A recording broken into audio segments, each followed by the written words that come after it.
임자, 우리도 북괴에 대항할 핵무기가 있어야 되지 않겠어? 이휘소, 평생을 원자폭탄 개발에 바친 천재 핵물리학자. 목숨을 걸고 빼돌린 최신형 핵폭탄의 설계도 한자. 그 옛날 문익점 선생이 목숨을 걸고 목화씨를 숨겨왔듯이 나는 이것을 내 조국에 바치겠어. 애국심 가득한 과학자와 그를 노리는 CIA의 검은 손길, 그리고 교통사고를 가장한 암살. 아닙니다. 이휘소 박사님은 그런 분이 아니었습니다. 누구나 아는 과학자, 하지만 누구도 제대로 알지 못했던 과학자 이휘소.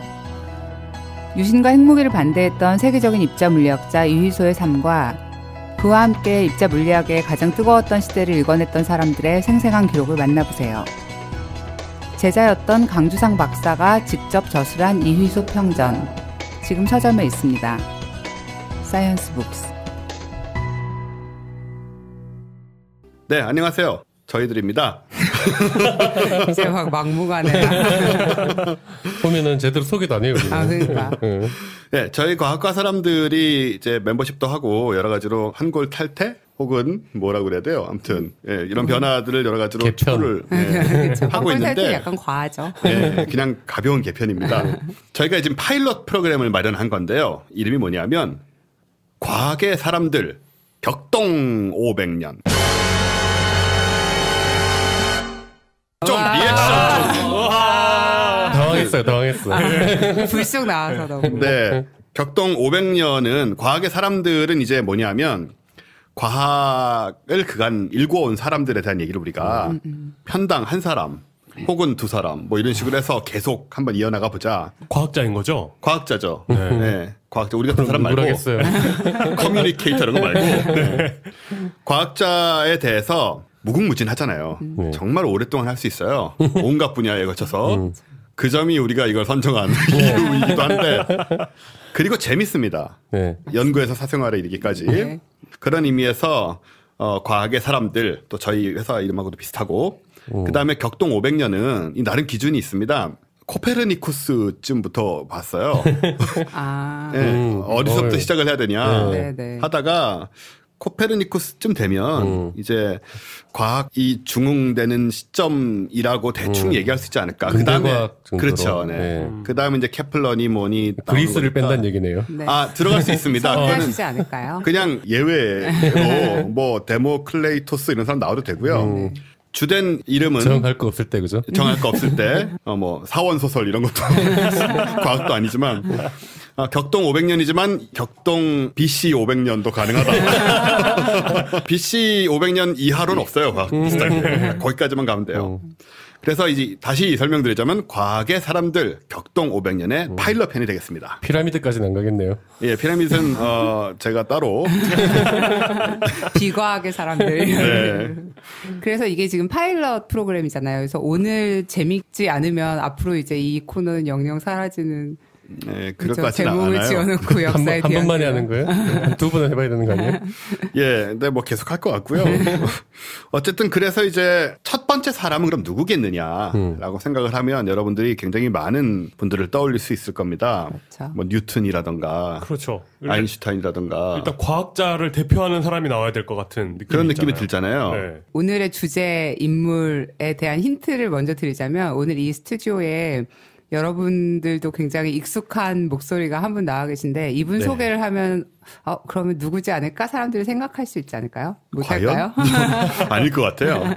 그게 작년 여름이었거든요. 아, 그렇죠. 맞아요. 네. 이분 지금 게스트로 나오신 분은 입자 물리학자이시고요. 2016년 황금 이빨상. 아, 그렇죠. 물리학회에서 물리학회. 수여하는 공식적으로 수여한 황금 이빨상에 빛나시는 이빨을 갖고 계신 분이시고 사실 굉장히 달변이라기보단 조곤조곤하게 매우 재미있고 섬세하게 이야기를 하시는 분이고 작년 여름 요맘때 해서 네, 남양특집. 남양특집 기억나실 거예요. 그 네. 입자물리 공포의 입자물리였던가요? 뭐 그런 입자 뭐였어요. 여름인가 뭐 그런 네. 제목이었죠. 그 3편 연속으로 나오셔가지고 파티클과 함께하는. 맞아요. 아, 파티클과 함께하는 여름 남양 특집. 아, 네네. 여러분을 공포의 도가니로 진짜 무서웠어요. 몰아넣었던 경상대 물리학과의 이강년 교수님이십니다. 안녕하세요. 네, 이강년 교수님 그럼 뭐 떠올라요 이제 이강년 교수님 나오신다니까 누가 나올지? 글쎄요. 입자 물리학자겠죠. 네. 입자 물리학자. 입자 물리학자겠죠. 예. 근데 저희가 첫 편이고 또 여러 가지 의미를 가진다는 측면에서 국내 과학자로 네. 한번 시작을 하기로 했습니다. 그러면 이제 누군지 다 떠올리실 것 네, 같아요. 이강인 대충은. 교수님 본인이 의외로 이분이 자전적인. 의외로 이분이 입자 물리학자인 줄 모르는 분이 많아요. 아 맞아. 예, 그 핵무기 만드는 분으로 아시는 여기 분이 핵무기까지 나왔으면 알겠네요. 네. 그렇습니다. 예. 바로 한국이 나온 천재 물리학자라고 불리는 근데 이게 과장이 아닙니다. 이분은 진짜로 한국이 나온 천재 어쩌고 많잖아요. 네. 대부분 엉터리인데 네, 한국의 아인슈타인 이런 거. 네, 누구예요 그 사람은? 모르죠. 자기 집에요. 바로 이휘소 박사님이십니다. 이휘소 박사님은 여러분이 성함은 다 들어보셨을 거예요. 자, 이휘소 박사님 어떤 분인지 잠깐 우리 최 팀장님 목소리로 들어보고 시작하겠습니다. 네, 1935년 1월 1일 출생하시고 77년 6월 16일 날 사망하셔서 42살의 나이에. 여기는 대부분보다 어린 때 돌아가셨어요. 네, 그렇죠. 그죠? 네. 그래서 이제 일제강점기 한국에서 태어난 한국계 미국인 이론 물리학자시고요. 서울대학교 공과대학 화학공학과에 수석 입학한 후 1955년에 미국 마이애미 대학교 물리학과로 편입하셨다고 합니다. 그리고 피츠버그 대학교 대학원에서 물리학 석사, 펜실베니아 대학원에서 박사를 하시고요. 프린스턴 고등연구소, 뉴욕 주립대학교, 페르미 연구소, 시카고 대학 등에서 연구활동을 지속하였습니다. 이희소 박사는 1964년에 자발적 대칭성의 부서짐에 관한 논문을 발표하여 소립자 질량의 존재를 규명하는 힉스 메커니즘의 성립에 기여했고 와인버거와 함께 중성미자의 암흑물질 가능성에 대한 논문을 내는 등 평범한 저 같은 사람들은 제목조차 이해하기 어려운 많은 업적을 남기고 42세의 젊은 나이에 세상을 떠나셨습니다. 77년에 국민훈장 동백장에 추서됐고요.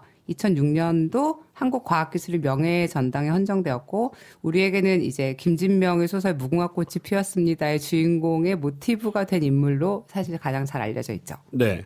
1935년생이신데 1954년?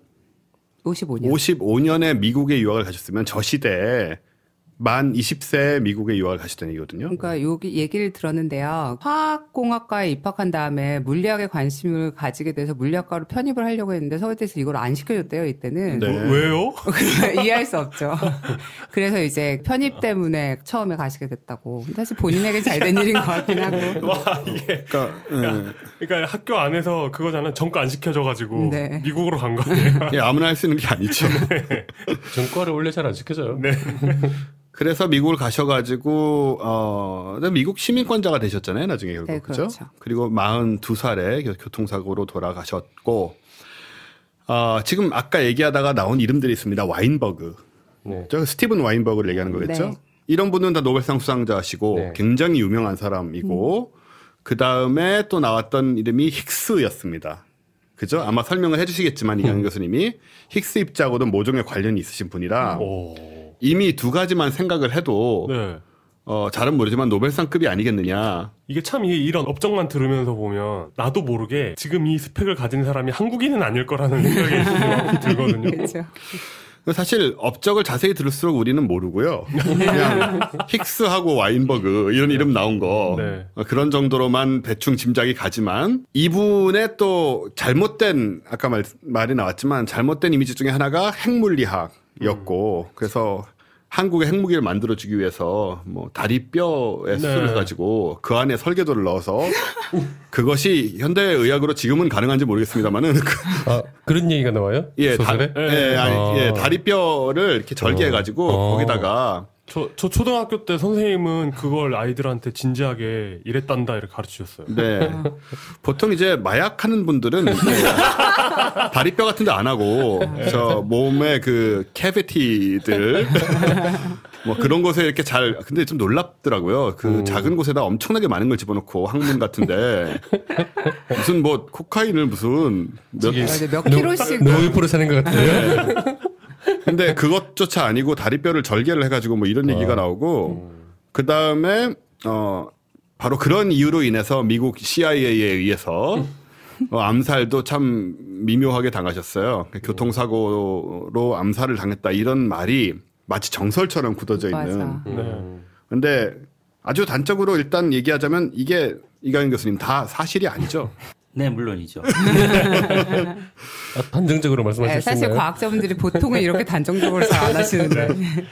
전혀 가능성이 없습니까? 1%도? 네, 전혀 가능성이 없습니다. 예, 완전 구라다. 저희 K 박사님한테 천문학 뭐 물어보면은 뭐 그럴 수도 있죠. 이러시는데.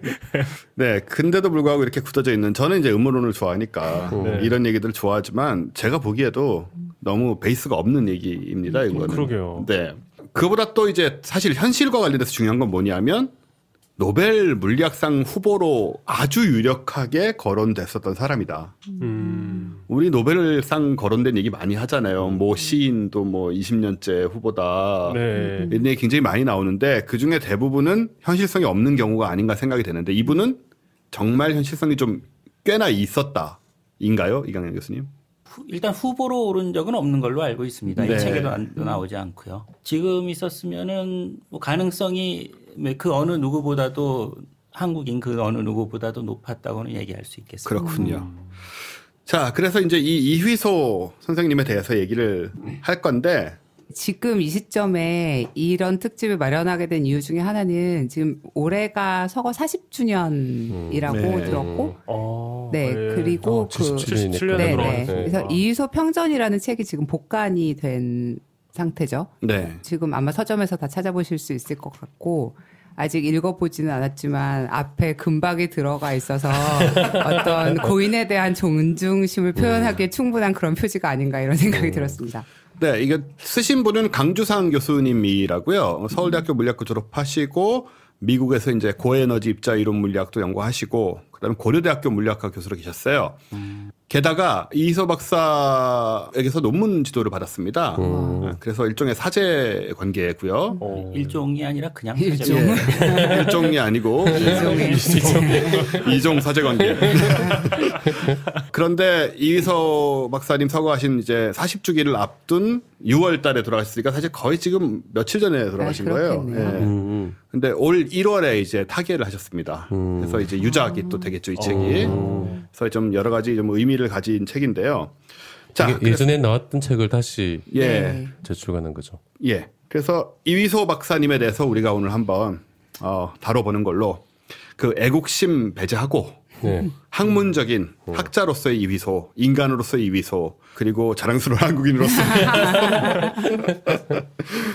예, 앞뒤가 안 맞지만 말이 이렇게 한번 이야기를 나눠보도록 하겠습니다. 그리고 바로 그것을 위해서 오늘 이휘소의 정신적 제자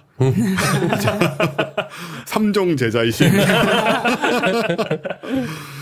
이강현 교수님을 모신 거고요. 자, 그럼 이제 이강현 교수님에게서 우리 이휘소 박사님에 대해서 그 실체, 그분은 과연 뭘 연구하셨고 정말 어떤 사람이었나를 한번 들어보도록 하죠. 자, 시작해 주십시오, 이강현 교수님. 예, 시작하기 전에 살짝 몇 가지만 바로잡고 시작하겠습니다. 글쎄 잘못한 게 있네요, 저희가. 일단 저는 물리학과가 아니라 물리교육과. 네, 그렇습니다. 네. 이건 뭐 자주 틀리셔서. 네. 그리고 처음 말씀하실 때 국내 물리학, 국내 학자라고 표현을 하셨는데 네. 그것보다 아까 양력 소개할 때 한 것처럼 한국계 미국 물리학자라고 그렇죠. 하는 것이 상식적인 표현인 맞습니다. 겁니다. 아까 양력 소개하실 때 나왔듯이 대학 중간에 이제 유학을 가셨고요. 네. 그러니까 당연히 미국에서 성장을 했고 네. 계속 미국에서 활동을 했고 유학 간 이후로 한국에 돌아온 일이 딱 한 번밖에 없으니까요. 그러니까 성인으로서의 삶은 완전히 미국에서 미국인적으로 살았다. 그랬던 거죠. 근데 뭐 그런 얘기 들은 적 있었어요. 박정희가 너무 싫어서 한국에 안 왔다고. 그 얘기도 꽤 하시기도 구체적으로 했죠. 자세하게 나옵니다. 뭐 보통 세상 사람들의 상식으로는 한국계 미국 물리학자라고 하는 게 아마 맞을 겁니다. 네, 요즘은 국내에서 그렇게 얘기를 키운 하죠. 사람이라고는 할 수 없죠. 네. 일단 아까 유학 가신 얘기를 했는데 네. 유학 간 거는 뭐 뜻이 그래서가 아니고 그 당시에 뜻이 있다고 뭐 누가 유학을 갈 수 있겠었어요. 네. 실제로 대학 입학한 것 자체가 한국 전쟁 중입니다. 아하. 1952년에 시험을 봐서 53년도에 입학을 그러네요, 진짜. 했다고. 네. 만 18세. 서울대학교가 부산에 있을 때 부산에서 입학을 한 겁니다. 네. 그리고 이제 전쟁 끝나고 다시 서울로 올라와서 공과대학 그때는 저기 태릉 쪽에 있었던 공과대학에 다녔었고요. 근데 이제 그때 마침 이 한국전에 참전했었던 미군 부인들 모임에서 이제 우리 남편들이 구해준 나라의 젊은이들을 뭔가 좀 도와주자 해가지고 무슨 장학회 같은 걸 만들었나 봐요. 그래서 한국인들을 미국에 유학시키는 프로그램을 했는데 거기에 선발돼서 이제 유학을 가시게 된 겁니다. 그게 그런 사정이 있으니 가능했겠죠. 저 시절에. 엄청난 부자가 아니면 사실. 예, 그렇죠. 54년, 55년 그때 미국을 가셨습니다. 물론 실력이 있으셔서 그랬겠지만 좀 운도 좀 따라준 케이스라고 할 수 있는데. 예. 그리고 이제 미국으로 가서 간 대학교가 마이애미 대학교인데 네. 플로리다에 있는 게 아니더라고요. 뭐 마이애미 대학교가요? 예, 저도 몰랐는데 오하이오주 옥스포드시의 마이애미 대학교더라고요. 진짜. 약간 그런 거 같다. 북창동 LA 순두부. 저기 파리 텍사스 영화도 있잖아요. 예, 바로 그런 거죠. 예, 옥스포드가 영국에 있는 줄 아셨겠지만 미국에 있고요. 마이애미는 플로리다만 있는 게 여기. 여러모로 이상한 곳이군요. 뭐 당연히 이름 별로 들어보신 일이 없을 것 같은 뭐 네. 조그마한 주립 대학이었던 모양입니다. 이제 거기를 다니면서 뭐 곧 두각을 나타내서 이제 좋은 대학교로 추천서를 받아서 갈 수 있었는데 네. 뭐 사정도 그렇고 장학금을 받고 가야 되니까 피츠버그 대학교로 처음에는 이제 대학원을 갔어요. 그래서 피츠버그 대학교에서 공부를 하다가 피츠버그 대학교는 이제 좀 큰 주립 대학이죠. 네. 그때부터 이제 점점 뛰어난 게 이렇게 드러나니까 거기서 여기에 있을 사람이 아니다. 그래서 이제 더 좋은 학교로 갈 것을 이제 추천을 해줘서 펜실베니아 대학 유펜이라고 하는 네. 유펜으로 가서 이제 거기서 공부하고 거기서 박사학위를 받습니다. 네. 그 과정이 우리 이렇게 간단하게 설명을 했지만 그 당시에 한국인으로서 미국에 가서 뭐 인종차별부터 시작해서 아무리 뛰어나다고 하지만 굉장히 어려움을 많이 겪지 않았을까라는 예상이 돼요. 예, 뭐 그러셨겠죠. 네. 그럼에도 불구하고 실력으로 뚫고 나가서 펜실베니아 대학교에 가서 이제 물리학 박사를 이제 하시게 되는데 이분은 원래가 입자 물리를 이때부터 전공을 하셨던 건가요? 아까 얘기했듯이 이제 한국에서는 화공과에 입학했고요. 한 60년대까지도 화공과가 제일 인기 있는 학과였다고 그러죠. 그 당시 연배인 분들한테 물어보면 다들 이제 그런 말씀을 하시더라고요. 그게 이제 우리나라 막 처음 생길 때 가장 중요한 산업 중에 하나가 중화학공업. 그렇죠. 그리고 이제 사실은 비료 비료. 이런 거 관련해 가지고 그때 농업 국가니까요. 네. 그래서 아마 화공과가 제일 중요한 학과였던 거예요. 그 이상을 뭘 하기도 어려운 상태였죠, 사실. 네. 그런데 한국에 있을 때부터 물리학에 관심이 많아서 이제 물리학을 공부하겠다고 마음먹은 건 아마 유학하기 전부터였을 거라고 생각됩니다. 네. 그리고 이제 가서 굉장히 공부를 잘했으니까 네. 그 분야를 선택하는 데는 뭐 별 어려움 없었을 거고요. 본인이 원하는 대로. 네. 이제 그 당시가 1950년대에서 60년대로 가는 시기가 입자 물리학이 막 어마어마하게 발전을 하던 시기입니다. 네. 가장 여러 가지 면에서 중심이 되던 시기였기 때문에 또 본인의 이제 능력도 있으니까 입자 물리학을 택하는 게 뭐 굉장히 뭐 자연스럽다면 자연스러운 그 당시에 일이었다고. 가장 핫한 분야인. 예, 그렇죠. 한 70년대, 그러니까 돌아가실 때까지 사셨던 그 기간이 입자 물리학이 제일 핫한 시기였다고 할 수 있습니다. 그 미국하고 소련이 서로 핵무기 만들던 시기인 거하고 연관이 있을까요? 간접적으로는 연관이 있죠. 예. 그러니까 냉전기에 서로 경쟁을 하면서 뭔가 가장 첨단 분야. 왜냐하면 그 당시에 원자폭탄이라는 걸 만든 경험 때문에 우리가 생각도 못한 거를 할 가능성이 있다라는 그렇겠죠. 생각들을 하고 있었기 네. 때문에 가장 첨단 분야에 인기도 높고 지원도 많고 대략 그런 시기였을 거라고 생각합니다. 아마 우주 과학, 우주 개발 네. 그거랑 좀 겹치는 시기라고 할 수 있는데 아마 그 두 개가 굉장히 첨단 과학으로서 많은 지원을 받은 것 같고 과학 분야에 일단 엄청나게 돈이 많이 몰리고 지원이 되던 시기입니다. 저희가 아직 선 특집이 안 나갔지만 선에 갔었는데 태양이 아닙니다. CERN 유럽 입자물리 연구소에 갔는데 유럽 입자물리 연구소도 40년대 말에 지어져서 이제 요 당시에 굉장히 각광을 받던 시기가 아닌가 생각이 되는데요. 예, 54년인가 아마 정식으로 개소. 네네. 이때 유럽 쪽하고 미국 쪽하고의 어떤 입자물리 어떤 입지랄까 그런 거는 어떻게 차이가 났을까요? 선에 또 계셨으니까 이경 교수님도. 예, 비교가 안 될 정도로 이제 차이가 났죠. 왜냐하면 유럽은 전쟁을 겪었으니까 네. 시설 같은 것도 없고 또 사람들도 미국으로 많이 갔고 물론 이제 그 중에 일부는 전쟁이 끝나고 유럽으로 돌아온 사람들도 좀 있습니다. 그걸 도로 이제 좀 데려오려고 선을 만들었다는 얘기가 있더라고요. 뭐 꼭 선 때문은 아닐 테고요. 네. 이제 그렇게 온 사람들이 와 보니까 이제 당장 연구할 방법이 없고 그다음에 이제 미국에서 그때 이제 막 대형 연구소들을 세우면서 네. 하고 있는데 이런 대형 시설을 그 당시 유럽 사정으로 나라마다 할 수는 당연히 없고 앞으로도 이게 점점 대형화가 되면은 개개의 국가가 하는 건 어렵겠다 해서 그렇죠. 공동연구소, 국제공동연구소를 만들어야 된다는 그런 합의가 네. 사람들한테 자연스럽게 생겨나서 이제 세른이 생기게 됐다고 할 수 네. 있죠. 세르는 아무래도 가속기로 유명한데 네, LHC. 예, LHC뿐만 아니고 거기에 그 시절부터 가속기를 만들어가지고 그 뭐 리니어 직선형도 있고 곡선형도 있고 지금 컴플렉스예요 일종의 예, 가속기 컴플렉스 LHC가 가장 이제 최신에 만들어진 건데 네. 그 여담이지만 요즘 넷플릭스에 가면 그 플래시라는 미국 드라마를 하고 있습니다. 플래시. 딴 데서도 하고 있는지 모르겠지만 네. 베리 에일런. 네. 예, 그걸 하고 있는데 그 첫 편을 보시면 이 주인공이 어떻게 초능력을 갖게 되는가가 나오는데요. 그것도 무슨 미국 대도시였던 것 같아요, 거의. 그 그렇죠. 가상의 도시 고탐시 같은 그런 시 같은데 네. 그 도시 한가운데에다가 거대한 가속기를 지하에 설치를 하고 그 맥락도 없이 이 가속기가 가동되면 이제 세상이 바뀌고 막 엄청난 새로운 세상이 열린다 막 이런 광고를 막 해요. 네. 내용도 설명 안 하고 그러다 이게 폭발을 합니다. 그래서 막 에너지가 하늘에 막 모이고 해서 전 벼락이 치고 난리가 나는 와중에 그 벼락에 이분이 맞게 되죠.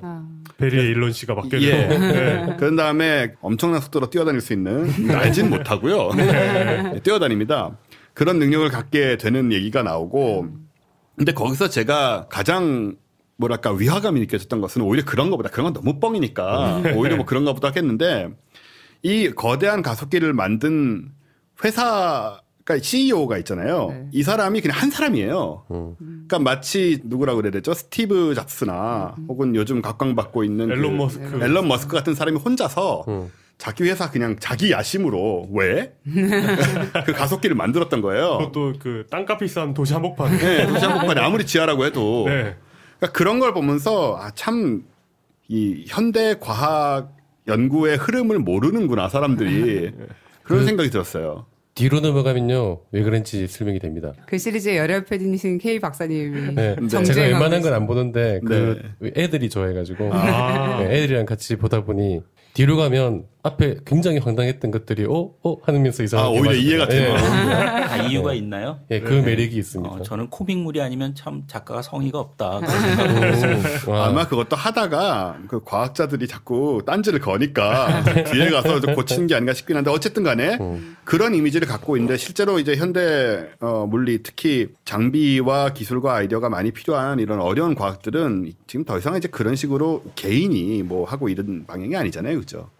예, 그렇죠. 규모도 너무 클 뿐 아니라 드는 돈도 너무 많고 뭐 네. 그래서 근데 이 시기는 이론 물리학자들이 종이만 가지고 많이 하는 경우가 있던 그런 시기 아니었던가요? 아니요, 그렇지 않죠. 예. 어떤 분야든지 자연과학이 잘 나간다는 거는 데이터가 많이 나오는 겁니다. 네. 그런 데이터가 많이 나와야 이론 물리학자들도 이제 할 일이 있고. 그러니까 많은 사람들이 함께 연구를 하면서 또 장비가 필요하다는 그래야 데이터가 나오니까 네. 그런 얘기겠군요. 그럼 이휘소 박사님 같은 경우도 뭐 그쪽에서 그 뭐 가속기라든가 이런 장비를 통해서 연구를 하신 건가요? 아니면 가속기에서 나오는 결과들을 보면서 연구를 하시는 거죠. 그래서 그렇군요. 이제 돌아가실 때 그 직위가 그러니까 1970년대에는 페르미 연구소, 국립 페르미 연구소의 이론 부장으로 이제 계속 계셨는데 그게 이제 그 당시에는 미국에서 제일 큰 가속기 연구소였습니다. 네, 굉장히 높은 지위까지 올라가셨던 분이라고 할 수 그렇죠. 있겠네요. 그러니까 그 미국에서 리더급에 속하는 이론 물리학자였던 거죠. 네, 미국에서. 그냥 뭐 미국에서. 세계에서라고 해도 세계에서. 상관없고. 그러니까 노벨상 운운한 얘기가 나오는 건데, 자, 그럼 이제 이휘소 박사님이 과연 정말 연구하신 게 뭔지 우리 전혀 모르잖아요. 아까 뭐 대칭 어쩌고 하는 얘기 잠깐 나왔는데 뭘 연구하셨으며 그래서 그게 어떤 기여를 하게 되고 노벨상이라는 얘기는 또 왜 나오는 것인지 이런 거에 대해서 우리 전문가이신 이강현 교수님의 얘기를 들어야 될 것 같습니다. 뭘 하신 분인가요? 그래서 이분이 이거 왠지 3회 하자고 하실 것 같아. 작년에 이러셨어요. 아, 맞아요. 처음에 시작하기 전에 하셨죠. 특히 힉스 입자 나올 때 한숨 푹 쉬셔하셨거든요. 예, 이수 박사님이 가장 중요하게 기여한 내용이 또 사실은 또 가장 뭐라 그럴까 추상적인 얘기 분야라서 추상적인 부분이라서 이렇게 설명하는 게 참 간단하게 네. 이런 거라고 설명하기는 조금 어려운데요. 아무튼 표준 모형 정도는 예전에 얘기를 했었으니까 그냥 있다고 치고 그렇습니다. 해도 되겠죠? 네, 그 정도는 익숙하죠 이제 뭐 다. 그냥 아주 여러분들이 기억하기 쉽게 말씀드리면 4개의 힘을 포함한 17개의 입자다. 이게 극한으로 간단하게 만든 표준 모형인데 네. 예, 표준 모형의 등장인물들이죠. 네네. 네. 거기서 17개 입자란 건 사실 표준 모형하고는 큰 상관은 없어요. 아, 그건 네. 그냥 발견되는 대로 그렇게 발견됐으니까 그것들을 이제 표준 모형으로 설명을 하는 거죠. 근데 이제 표준 모형에서 가장 중요한 부분은 힘을 어떤 방식으로 기술하느냐, 어떤 이론으로 기술하느냐 하는 부분입니다. 그거를 이제 우리는 게이지 이론이라고 부르는 분야인데요. 네. 게이지 이론이라는 그 이론의 구조는 사실은 전자기 방정식에 전자기학은 사실은 19세기에 만들어진 거니까요. 맥스웰에 네, 의해서 맥스웰의 방정식 그 네. 속에 들어있는 그 속에서 찾아낸 구조라고 할 수 있습니다. 근데 이제 맥스웰은 물론 그런 거 모르고 그냥 실험적으로 만든 거고요. 맥스웰 방정식은 사실은 그걸 연구하면서 그 안에서 아인슈타인의 상대성 이론도 나오고 이제 게이지 이론도 나오고 그렇게 된 겁니다. 그러니까 맥스웰 방정식이 얼마나 위대한 방정식인가 하는 걸 그러게요. 새삼 느낄 수 있죠. 네, 아무튼 거기서 나온 그 게이지 이론이라는 구조를 더 확장을 시켜서 어떤 다른 종류의 힘, 약한 행력이라든가 강한 행력 같은 다른 종류의 힘에다 이제 확장을 시킨 것이 대략 1960년대까지 이제 이론 물리학자들이 한 일입니다. 네. 근데 그렇게 확장을 시키는 과정에서 항상 염두에 둬야 되는 것이 이게 이제 양자 이론으로도 맞는가 하는 거를 따져보는 일인데 이게 이제 무지무지하게 어려운 일이거든요. 네. 그래서 와인버그가 표준 모형의 가장 핵심되는 방정식을 1967년에 쓸 때까지만 해도 그거에 대한 확신이 없었습니다. 네. 근데 이제 그 부분을 완전히 해결한 것이 그 몇 년 뒤에 네덜란드의 토프트라는 대학원생이 박사학위도 받기 전인 대학원생이 이제 그거를 해결을 했어요. 근데 이제 그 문제에 대해서 그러니까 그 게이지 이론과 그런 거에 대해서 당시 세계의 가장 전문가라고 할 수 있는 분이 이제 이휘소 박사님이었습니다. 그래서 이제 토프트도 어디 학회에서 이휘소 박사를 만나면 뭐 물어보고 뭐 이랬다는 얘기들이 나옵니다. 네. 네, 그리고 토프트가 그 일을 하고 나서 나중에 이제 노벨상을 받을 때 또 아마 이휘소 박사님을 언급하고 뭐 했을 겁니다. 이휘소 네. 박사의 이런 업적과 뭐 관계해서 그리고 토프트의 업적이 나왔을 때 그 내용을 제일 먼저 알아본 사람이 또 이휘소 박사님입니다. 그래서 토프트는 이제 당시 대학원생이었으니까 유명한 사람이 전혀 아니었고요. 네. 토프트의 원래 논문은 컴퓨터를 이용한 사실은 뭐라고 할까 좀 보통 사람들이 쓰는 방법이 아니었어요. 그래서 사람들이 그게 맞는 소리인지 틀리는 소리인지에 대해서도 별로 관심도 일단 별로 없었습니다. 네. 그거를 이제 이휘소 박사님이 알아보고 이거를 보통 사람들이 쓰는 이론으로 이렇게 체계적으로 이제 설명을 했습니다. 아, 중간에서 그러니까 번역을 하신 거군요. 학자들을 위해서. 예. 해설을 한 네, 셈이죠. 그러니까 중요한 줄 모르고 있는데 이휘소 박사님이 중요하다니까 중요한가 보다. 예, 그런 분위기였어요. 그렇게 실제로 다른 학자들이 이휘소가 중요하다면 진짜 이건 뭔가 뭐 한 것 같다라는 분위기. 그 당시에 이제 이휘소 박사님이 제자라고 하면 그렇고 자기 강의를 들었던 사람의 그 이휘소 박사의 강의를 쓴 노트를 가지고 두 사람 이름으로 논문이 나오는데 게이지 이론이라는 제목의 논문이 나오는데 그게 이제 그 당시에 모든 이론 물리학자들을 게이지 이론 공부를 시킨 교재였다고 할 수 있습니다. 그 당. 이론 물리학자를 위한 새로운 교과서를 만든 네, 분이네요. 그렇죠. 네. 노트 정리한 걸 출간한 건가요? 그랬더니 세계의 모든 이론 물리학자들이 그걸 공부해. 제가 80년대 대학원에 들어갔는데 그때만 해도 역시 그걸 봐야 돼 하고 그거를 원하는 그때까지만 해도 그러니까 그거에 관련된 좋은 책들이 그다지 많이 안 나왔었던 거예요. 그렇군요. 그게 이건가요? 자발적으로 대칭성이 부서진 게이지 이론의 재규격화 문제의 해결. 네, 정확히 말하면 그겁니다. 그러니까 와인버그의 논문이 그 게이지 이론이면서 게이지 이론이 자발적으로 부서져 있을 때 게이지 이론을 자발적으로 부신다는 것이 힉스 메커니즘입니다. 네. 그게 바로 힉스가 한 일입니다. 우리 이 작년 힉스라는 이름도 이유수 박사가 지었다는 얘기를 들은 거. 힉스의 이름이야 조상이 지었을 테고요. 아, 네. 그렇죠. 이 입자를 힉스라고 부르는 거. 예, 예. 힉스가 이제 자기 논문을 어디 국제학회에 가서 발표를 하는데 그 발표한 세션의 장이 이휘소 박사님이었어요. 그래서 이제 다른 사람들 발표 다 끝나고 정리하는 강연을 하면서 힉스가 발표한 어쩌고 저쩌고 해서 그걸 이제 힉스 입자라고 네. 불렀다고 힉스의 회상 논문에 써 있더라고요. 힉스 박사하고 연배가 좀 비슷하신가요? 지금 생각해 보면 지금 35년생이시면 이제 거의 네, 뭐 힉스보다 나이가 어리군요. 한 몇 힉스는 살 어린 29년생. 네. 있습니다.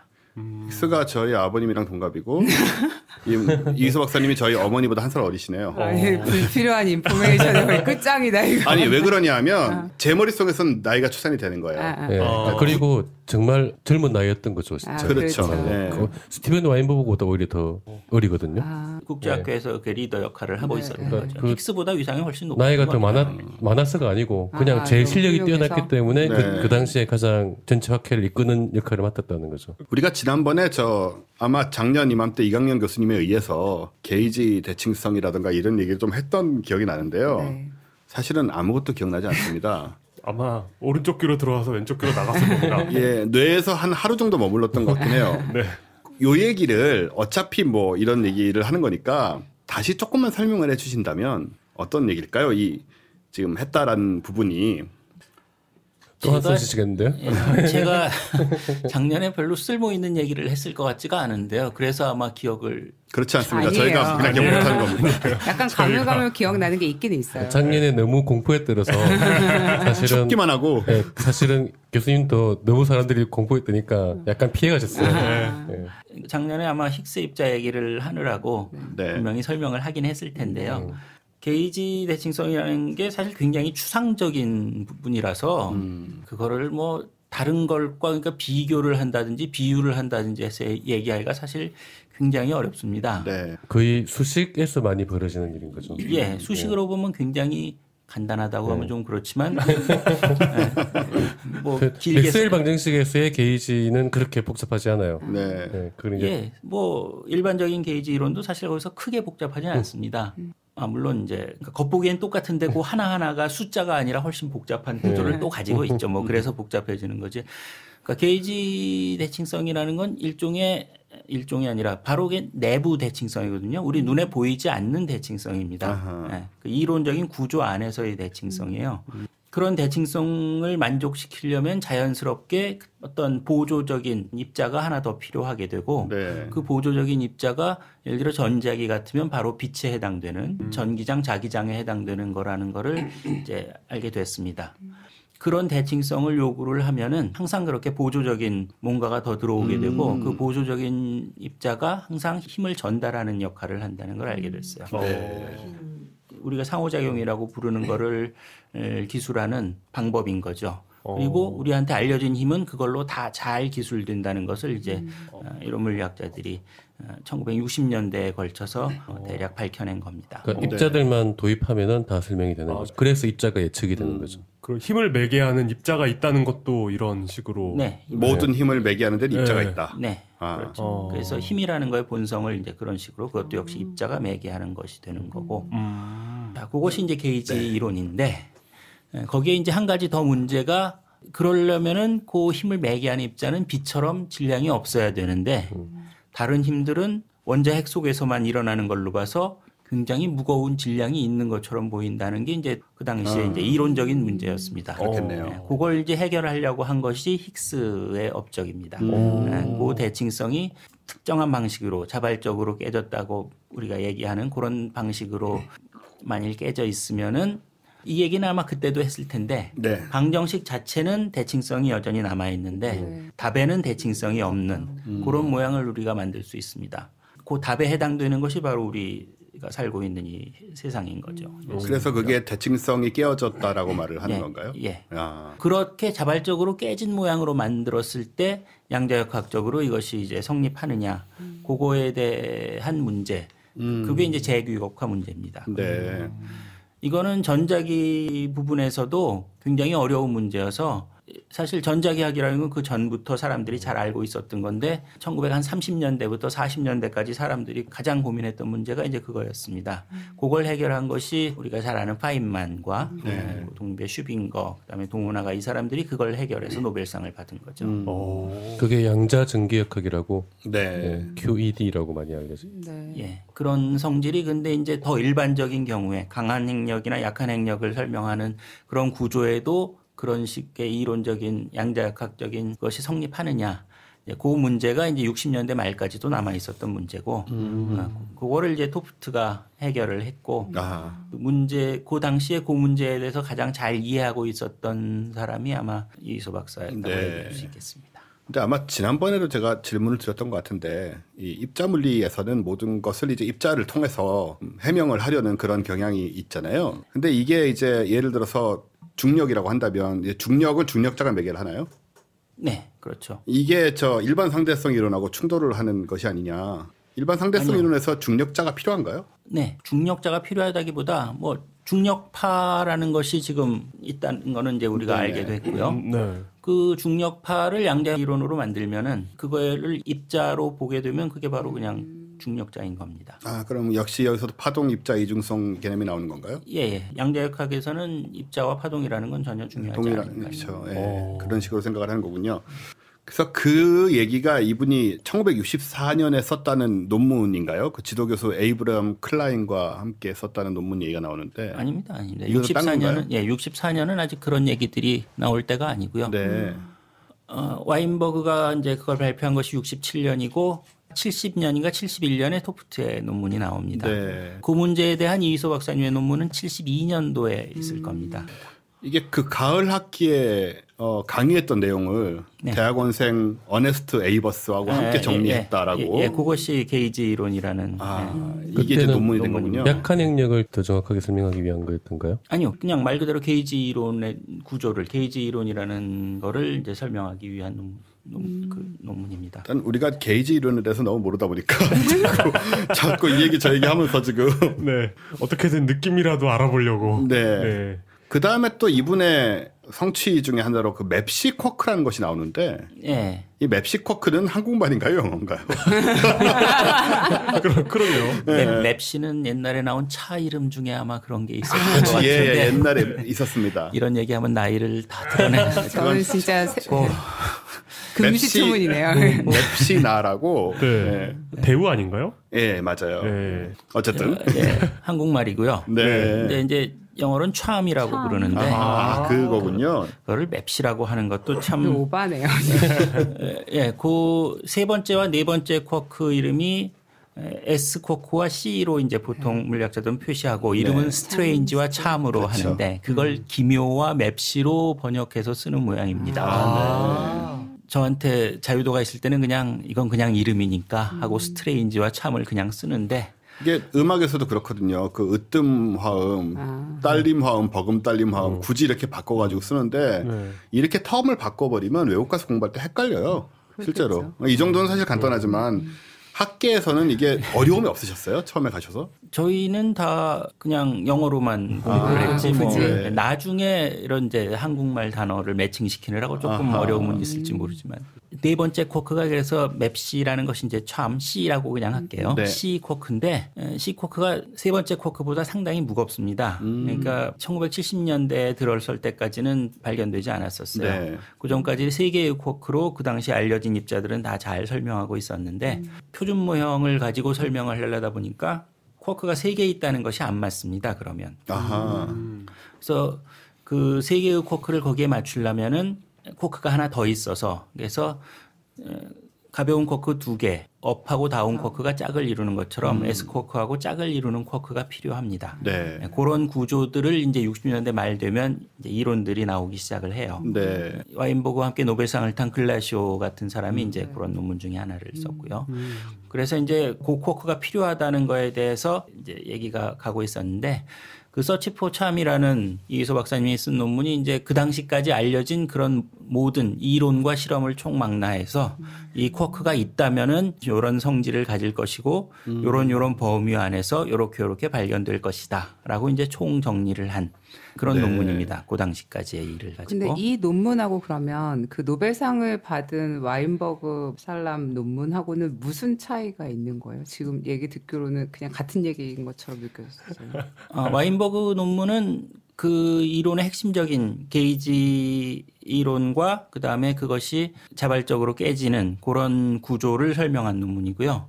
와인버그의 논문은 그러니까 쿼크하고는 상관없는 논문입니다. 네. 그러니까 와인버그 논문의 구조에다가 쿼크를 집어넣게 되면 이제 문제가 생겨서 사람들이 연구를 하면서 쿼크가 하나 더 있다면 그걸 이제 맞출 수 있게 되는 건데 이수호 박사님의 논문은 그 쿼크 아직 발견되지 않은 미지의 그 쿼크의 성질에 대해서 여러 가지로 뭐 있다면은 질량이라든가. 요런 반응을 할 것이고 또는 이제 요런 식으로 하면은 만들 수 있을 것이고 네. 뭐 그런 거에 대한 얘기를 연구를 한 논문이죠. 그래서 이 참 쿼크가 지금은 정리가 돼가지고 이수 박사에 의해서 그 표준 예. 모델 안에 들어가 있는 상태가 된 이수 거죠. 박사님 논문이 74년 여름쯤에 이제 나왔다고 하는데 네. 고해 11월에 발견됐습니다. 아, 그러니까 실험학자 입장에서는 그렇게 잘 정리된 논문이 있으면 아주 편하죠. 이것만으로도 꽤나 노벨상감이 아닌가 하는 생각이 드는데 그 논문은 노벨상감은 아, 아닙니다. 그런가요? 그건 뭐 이미 다 알려진 얘기를 잘 가지고 정리된 매뉴얼 같은. 그런데 이제 굉장히 유용한 논문인 거죠. 그래서 인용 횟수는 아마 가장 유명하신 논문 다음으로 많은 논문일 겁니다. 가장 유명한 논문은 아까 그 예, 게이지. 게이지 이론. 그래서 정리를 하자면 일단 게이지 이론의 재규격화를 하셨고 네. 그 다음에 이 참 쿼크의 특성에 대해서 예측을 하셨고 예, 꽤 유명한 네. 논문이죠. 그런 다음에 또 나오는 게 이미 이 두 개만 해도 굉장히 굵직한데 이위소 스티븐 와인버그 경계라는 초등학교 때 책상에 선거했던 느낌. 아 나는 이위소 얘는 와인버그 가운데. 줄 긋고 넘어지 말라. 넘어오면 내 거 이런 거. 아, 그 논문은 와인버그와 함께 이제 쓴 논문인데 아직 암흑물질 문제가 그다지 이렇게 중요하게 나오지 않았을 때 네. 중성미자가 암흑물질일 가능성을 논의한 논문으로 제가 기억합니다. 조금 그런 이따 얘기- 확인해 봐야겠네요. 얼마 그게 몇 전까지도 나왔잖아요. 년도쯤이었죠? 나온 이게 논문이? 1977년이라고 하네요. 아, 네. 그러면은 막 천문학계에서도 새롭게 암흑물질 얘기가 막 나올 막 나올 때. 시작할 때쯤. 네. 지금은 무게가 굉장히 강한데 그때는 이제 살짝 논의가 시작될 때군요. 네. 그래서 여기 보니까는 암흑물질의 질량 경계 계산식을 같이 만들었대요. 무거운 뉴트리노 방금 얘기하신 중성미자죠 뉴트리노가 무거운 뉴트리노 질량의 우주론적 최소 경계치라는 제목의 논문이랍니다. 예, 그렇죠. 그러니까 그 만일 중성미자가 암흑물질이라면은 이제 그 암흑물질이 만족해야 되는 성질을 만족시켜야 되니까 그 중성미자의 질량에 대해서 뭔가 얘기를 할 수 있게 되죠. 네. 지금은 이게 가장 사람들이 많이 하고 있는 분야라고 할 수 있는데 그 논문이 아마 그 분야에서 거의 선구적인 논문이라고 할 수 있습니다. 네. 입자물리학자가 그런 논문을 쓴다는 것은. 그렇죠. 천문학 쪽이 아니고 또 그러니까 입자물리학 쪽에서 암흑물질을 네. 논의한 게 아니면 거의 첫 번째 논문일 겁니다. 그렇죠? 네. 그렇지만 중성미자가 암흑물질은 아니잖아요. 그게 1990년대까지만 해도 중성미자가 가장 제일 가장 유력한 후보였어요. 후보였습니다. 네. 빼나온 책만 봐. 그리고 우리가 얼마 전까지도 지금까지도 쓰고 있는 윈프란 말이 있어요. 네. 이게 Weakly Interacting Massive Particles 약하게 상호작용하는 무거운 입자. 네. 이게 지금 가장 유력한 암흑물질 아닙니까? 뭐 유력한 암흑물질이 뭔지 저도 잘 모르겠는데. 유력한 암흑물질이 좀 이름이 그렇게 붙어 있잖아요. 네. 이름 자체가. 암흑물질의 성질을 그대로 묘사한 그냥 거예요. 말했어요. 네. 그러니까 이분들이 그 개념을 가져왔다고 지금 돼 있네요. 네. 그러니까 윈프라는 개념이 지금까지도 쓰이는데. 그래요? 네. 약간 이분들이 우리가 이휘소 박사님이 모르는 사실을 하나 알고 있다는 게 약간 기쁘네요. 우리는 중성미자가 암흑물질이 아닌 걸 아는데. 그거 확실하지 않을걸요. 네, 그런가요? 아직 완전하게 배제된 건 아, 아니에요. 그래요? 우리가 알고 있는 중성미자만으로는 안 된다는 건 아, 확실히 알고 근데 있습니다. 중성미자도 종류가 많지 않습니까? 근데 이제 중성미자가 우리가 모르는 중성미자가 더 있으면 이제 가능하다는 거죠. 우리가 아는 중성미자로는 이제 안 된다는 건 알고 있습니다. 그래서 그런 개념을 이제 끌고 오신 분이기도 하고 이게 이제 유작이라고 합니다. 논문으로는.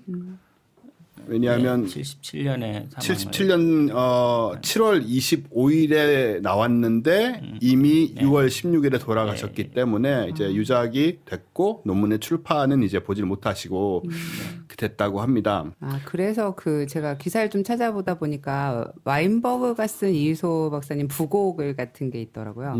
그래서 되게 두 분이 친하셨구나 생각했는데 그 바로 직전에 같이 작업을 하셨었군요. 네. 돌아가시고 나서 직후에 그 연구소에서 추모 이제 심포지움이 열렸습니다. 거기에 그러니까 뭐 미국에 있는 유명한 물리학자들은 이제 거의 다 참가를 했죠. 노벨상 탄 사람, 그다음에 나중에 노벨상을 타게 될 사람. 와인버그는 나중에 노벨상을 타게 될 사람입니다. 그 당시에는 와인버그도 아직 노벨상 수상자가 아니었습니다. 79년에. 79년도에 이제 압두스 살람하고 스티븐 와인버그하고 셀던 그레쇼 이 세 사람이 공동 수상을 하지 않습니까?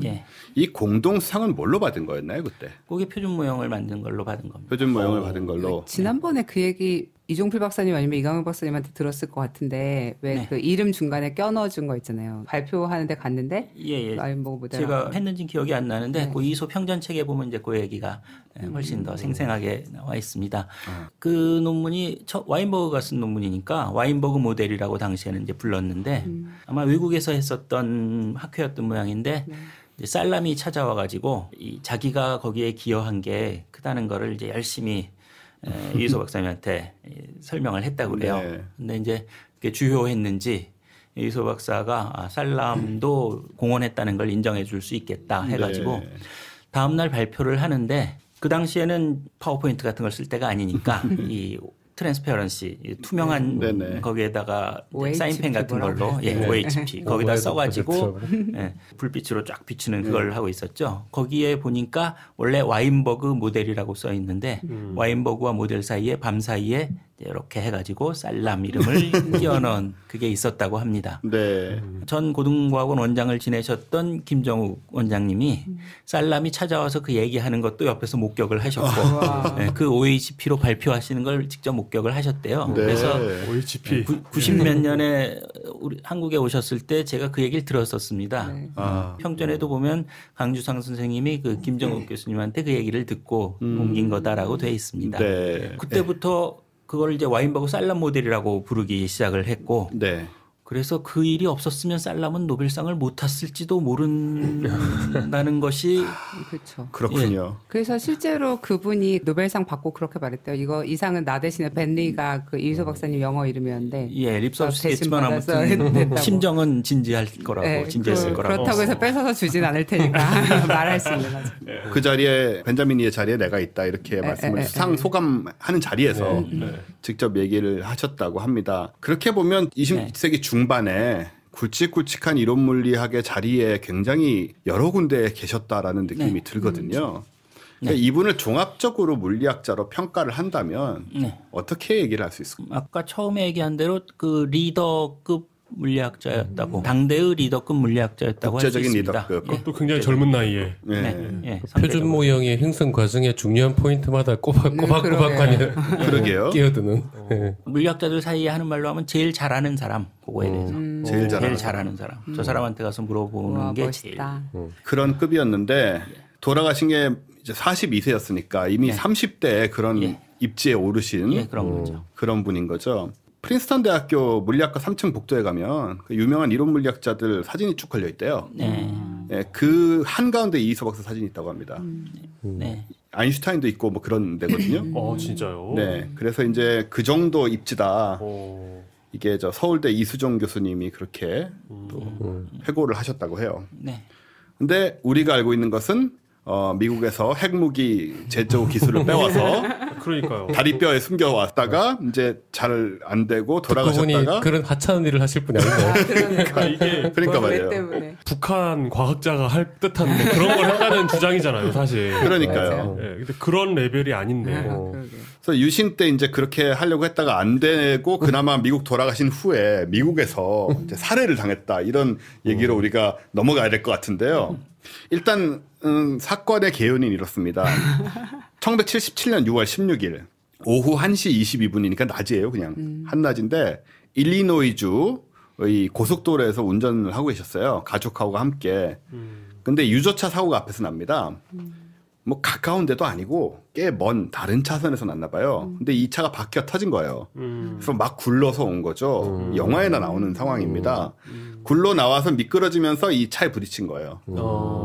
그래서 이휘소 박사님은 즉사를 합니다. 그 자리에서. 근데 가족들은 이제 중경상을 입고 이렇게 된 케이스인데 이 시절에는 우리가 안전벨트 안 매던 경우가 많았어요. 그러니까 70년대 미국에서도. 네, 맞아요. 예. 그래서 아마 에어백도 아마 없던 시절이고 해서 더 아쉬움이 있는데 이걸 가지고 이제 멀쩡한 유조차 갑자기 바퀴가 터져서 하필이면 거기에서 뭐 이런 얘기들을 많이 하시는데 교통사고는 그렇게 일어나는 거잖아요. 네. 그리고 그 유조차 거꾸로 바퀴, 말하면 네, 유조차 바퀴 터뜨려서 굴려 스크류로 보내는 게 더 힘들잖아요. 네, 확실성 떨어지는 네. 방법으로 네. 강도로 위장하는 게 훨씬 낫죠. 픽스 입자 발견하는 것보다 더 어려운 거 아닌가요? 만약에 아무나 다 총 들고 다니는 나라에서 뭘 그렇게. 그러니까 밤에 강도로 위장해가지고 쏘면 되지. 하여튼 말도 안 되는 얘기인데 고려할 가치도 없는 것 같아요. 그러니까. 이런 얘기가 나오게 되고 이제 논픽션인 척하는 픽션이 써진 이유는 그냥 이분이 우리나라에서 제일 유명한 물리학자이기 때문이었던 건가요? 그렇겠죠. 그냥 이게 배경이 좀 있긴 합니다.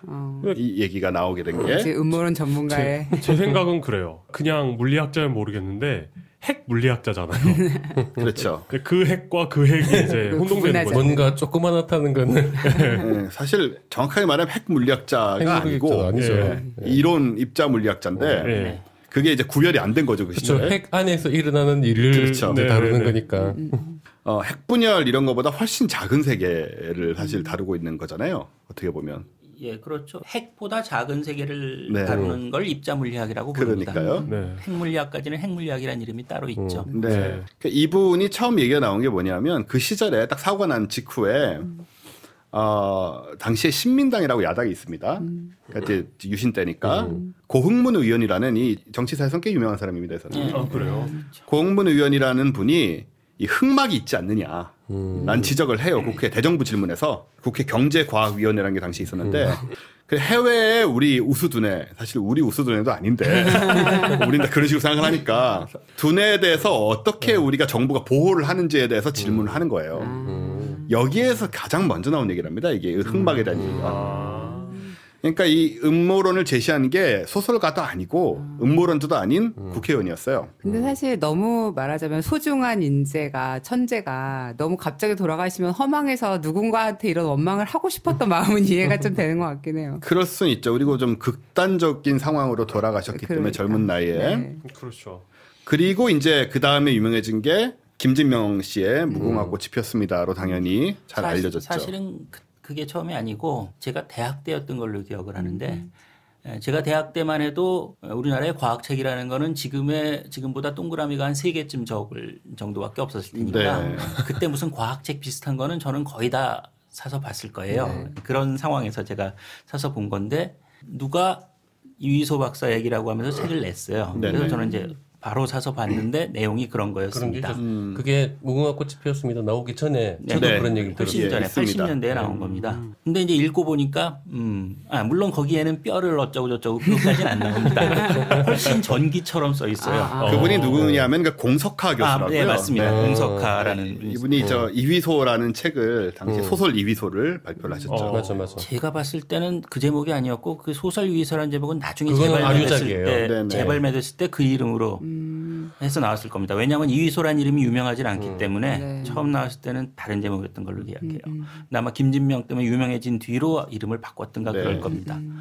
아마 문건으로 나온 거는 그게 시작일 거예요. 아마 네. 김진명 씨는 그거를 보고 상상력을 집어넣어 가지고 이제 그리고 또 긴 책으로 3권인가 네. 그랬던 걸로 네. 기억해요. 저 아빠가 강제로 읽게 했어요.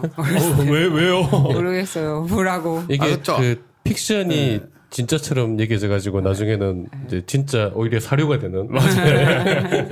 그렇죠. 안 읽었는데 그게 대략 어떤 얘기예요? 맞아요. 천재 물리학자가 있는데 우리나라의 어떤 자존심과 자긍심을 위해 핵 무기를 개발하려고 하다가 미국이 죽인 얘기예요. 네. 뭐 그런 얘기예요. 그거예요. 약간 연애 얘기도 중간에 좀 있고 이렇긴 한데 그러다 과학 갑자기 얘기는 없어요. 그러다 갑자기 그 핵미사일이 발사되고 뭐 그러지 않나요? 핵미사일을 발사해가지고 일본의 무인도에다 떨어뜨리는 소설이에요. 아 예. 우리는 이제 그렇게 얘기하면 그 당시에 소위 박정희의 자주국방 해가지고 뭐 핵무기를 갖고 싶어 했잖아요. 이제 자체적으로. 네.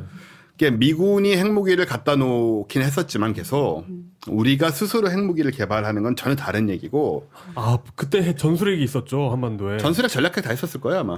네, 그럼 뭐 정확하게 아무도 모르지만. 네네네. 그게 이제 함부로 얘기하면 안 돼요.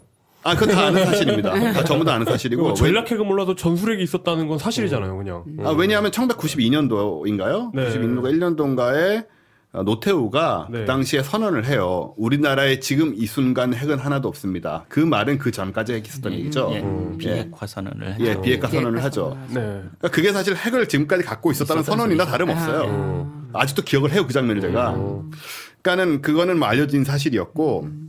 근데 최근에 얼마 전에 이제 북한이 핵무기 개발하니까 우리 일부 여당 국회의원들이 당시 여당 국회의원들 우리도 핵 개발해야 되지 않느냐고 막 이렇게 했는데 전술핵 개발하자. 예, 네. 뭐 그렇게 하면 어떻게 되느냐 이 사실은 아니었지만 이 책에 나온 대로 미국이 가만 놔두질 않죠.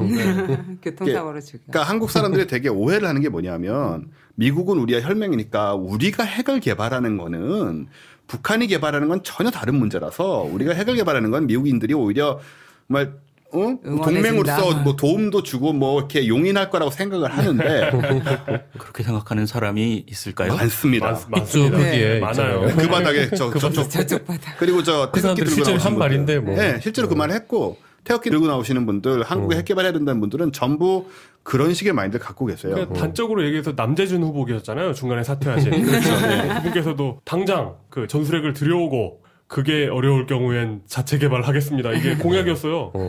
네, 그게 이제 핵 확산 조약 위반이고 굉장히 심각한 문제를 러시아, 중국, 미국 이 3자 사이에서 네.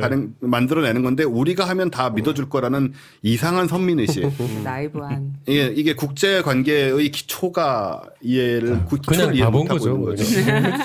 그런 사람들이 높은 자리에 있는 거예요, 우리나라는. 그게 굉장히 큰 문제인데 어쨌든 간에 그와 비슷한 관점에서 이제 유신 때 이위소가 우리나라의 그 자주 국방을 돕고자 이제 설계도를 가지고 들어왔다는 얘기였는데 그게 이제 미국의 미움을 받아서 죽게 되었다 이런 얘기인데 사실은 그게 아니고 이휘소 박사님이 굉장히 유신헌법도 싫어하고 뭐 그랬다는 얘기를 제가 봤거든요. 예, 그거는 평전에 아주 자세히 나와 있는데요. 네.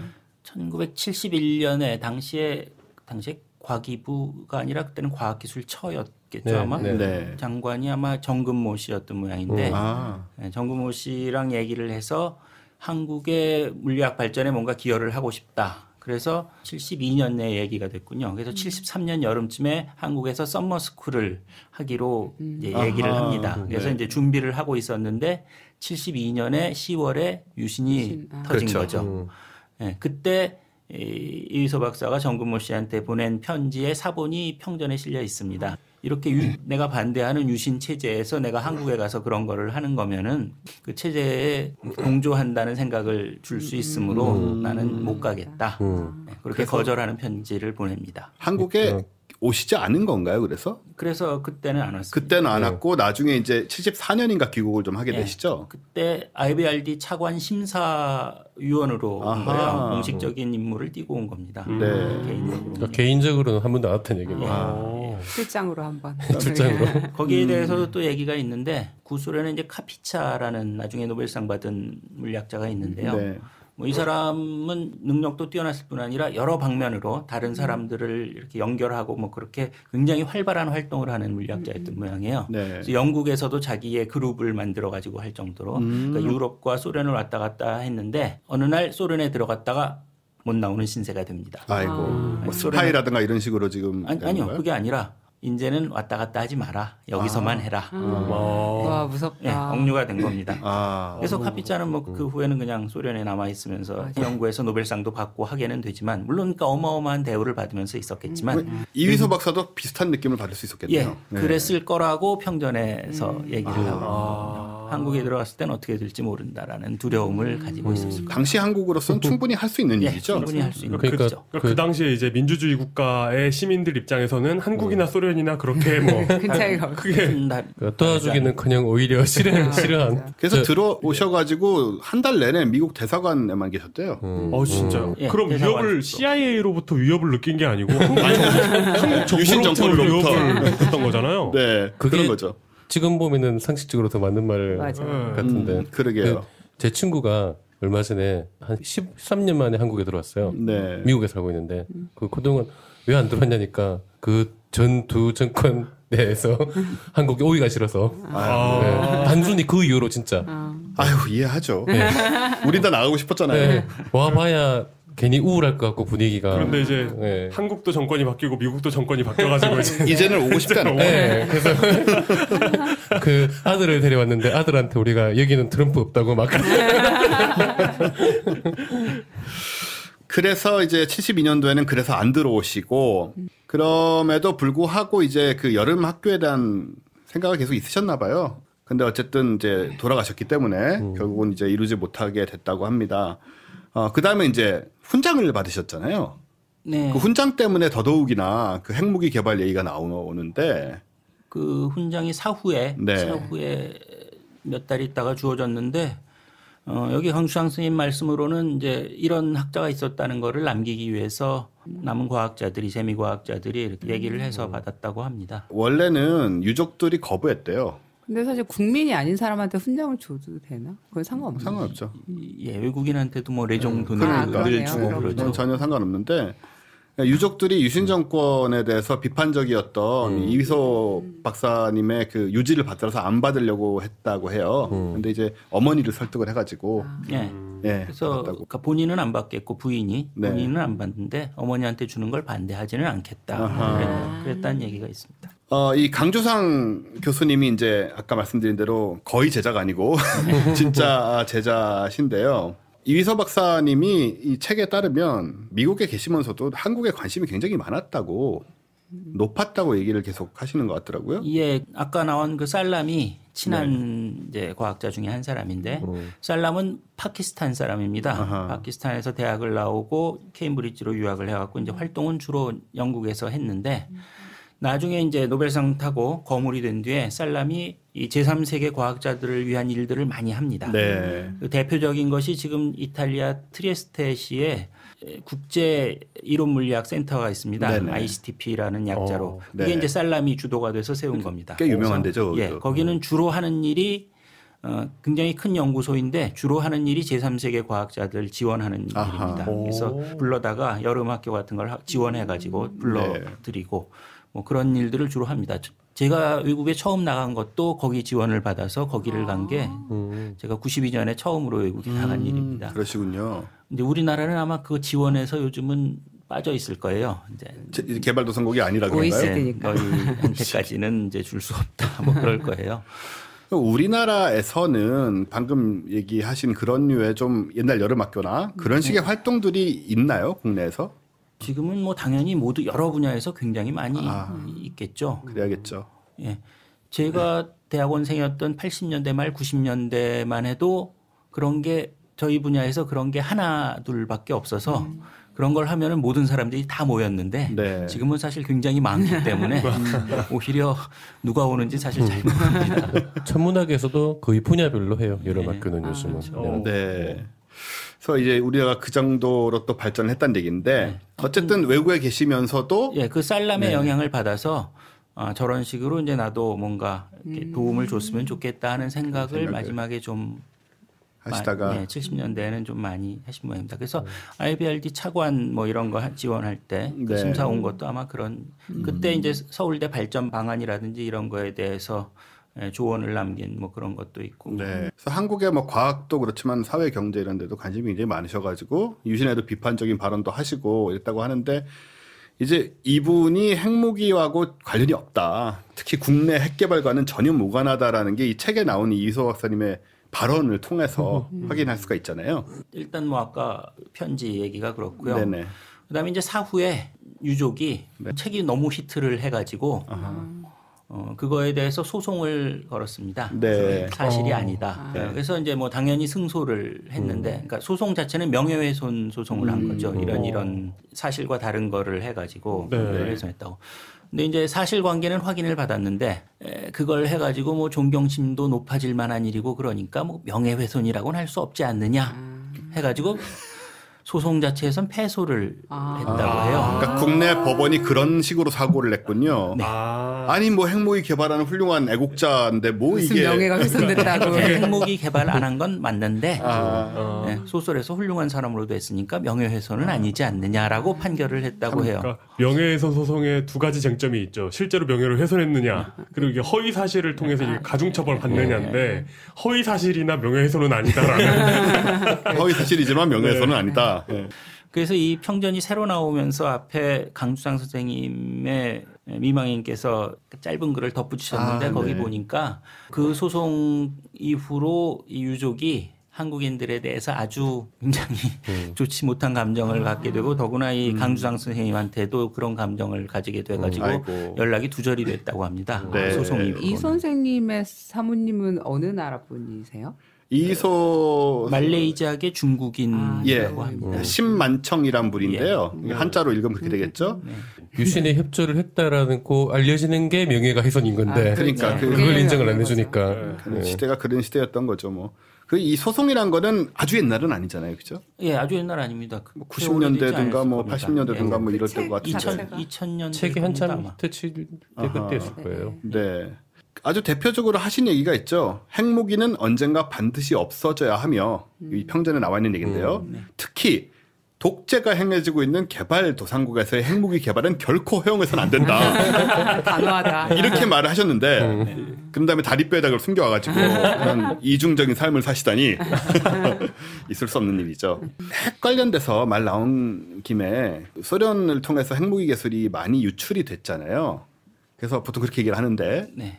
이론 물리학자 입장에서 물론 직접 연결되는 건 아니지만 이런 지금 상황에 대해서 어떤 우려 같은 거를 이분이 가셨던 것처럼 갖고 계신가요? 이강윤 교수님도?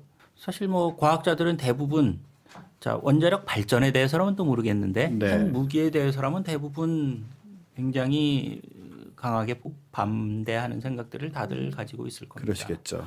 근데 이제 이런 양가가 있잖아요. 하나는 미국 같은 데는 아직도 수만 개의 핵미사일을 갖고 있는데 그죠. 개발도상국이라든가 다른 나라에서는 하나도 만들지 못하게 하는 것이 지금 소위 핵확산 금지 협정이라는 것의 요지잖아요. 네. 아무래도 좀 논란이 있을 수밖에 없거든요. 네. 다 결과론인데 그 핵 확산 때문에 그 후로 핵무기 관련된 전쟁이 하나도 안 났을 거라고 생각하고요. 그런 식으로 생각할 수 있다. 네. 그리고 사실은 핵무기 때문에 큰 전쟁도 냉전 상태는 이어졌지만 큰 전쟁이 안 났던 게 아닐까. 그런 생각이 순전히 결과론입니다. 그렇죠. 그런 생각이 사실 가능하죠. 핵이 네. 가지고 있는 전쟁 억지력이라는 게 네. 이게 한꺼번에 다 죽는 상황이 돼버리니까. 제가 초등학교 다니던 70년대만 해도 그 시나리오가 진짜 현실하고 그렇게 멀질 않아서 네. 우리나라뿐 아니라 미국에 살던 사람들은 아마 훨씬 더 심각했겠죠. 그 당시에 모든 재난 영화는 일단 핵전쟁을 배경에 깔고 있잖아요. 네. 그럼 이제 대충 이렇게 태어나셔서 이렇게 미국에 일찍 가셔서 거기서 이것저것 내시고 뭐 논문 내시고 학자로서 유명해졌다가 너무 일찍 돌아가시고 음모론에도 빠지시고 굉장히 드라마틱한 삶을 사신 분인데 좀 종합적으로 우리가 알아야 하는 중요함 혹은 훌륭함이라는 건 어떤 부분을 얘기할 수 있을까요? 사실 뭐 젊은 나이에 미국 가셔서 일찌감치 성공을 했기 때문에 별로 드라마틱하지 않고 굉장히 평온한 삶을 사셨을 거라고 생각합니다만 원래 천재들은 좀 그래요. 천재들은 그냥 주변 상황이 어떻든지 간에 본인은 되게 편안하게 살아요.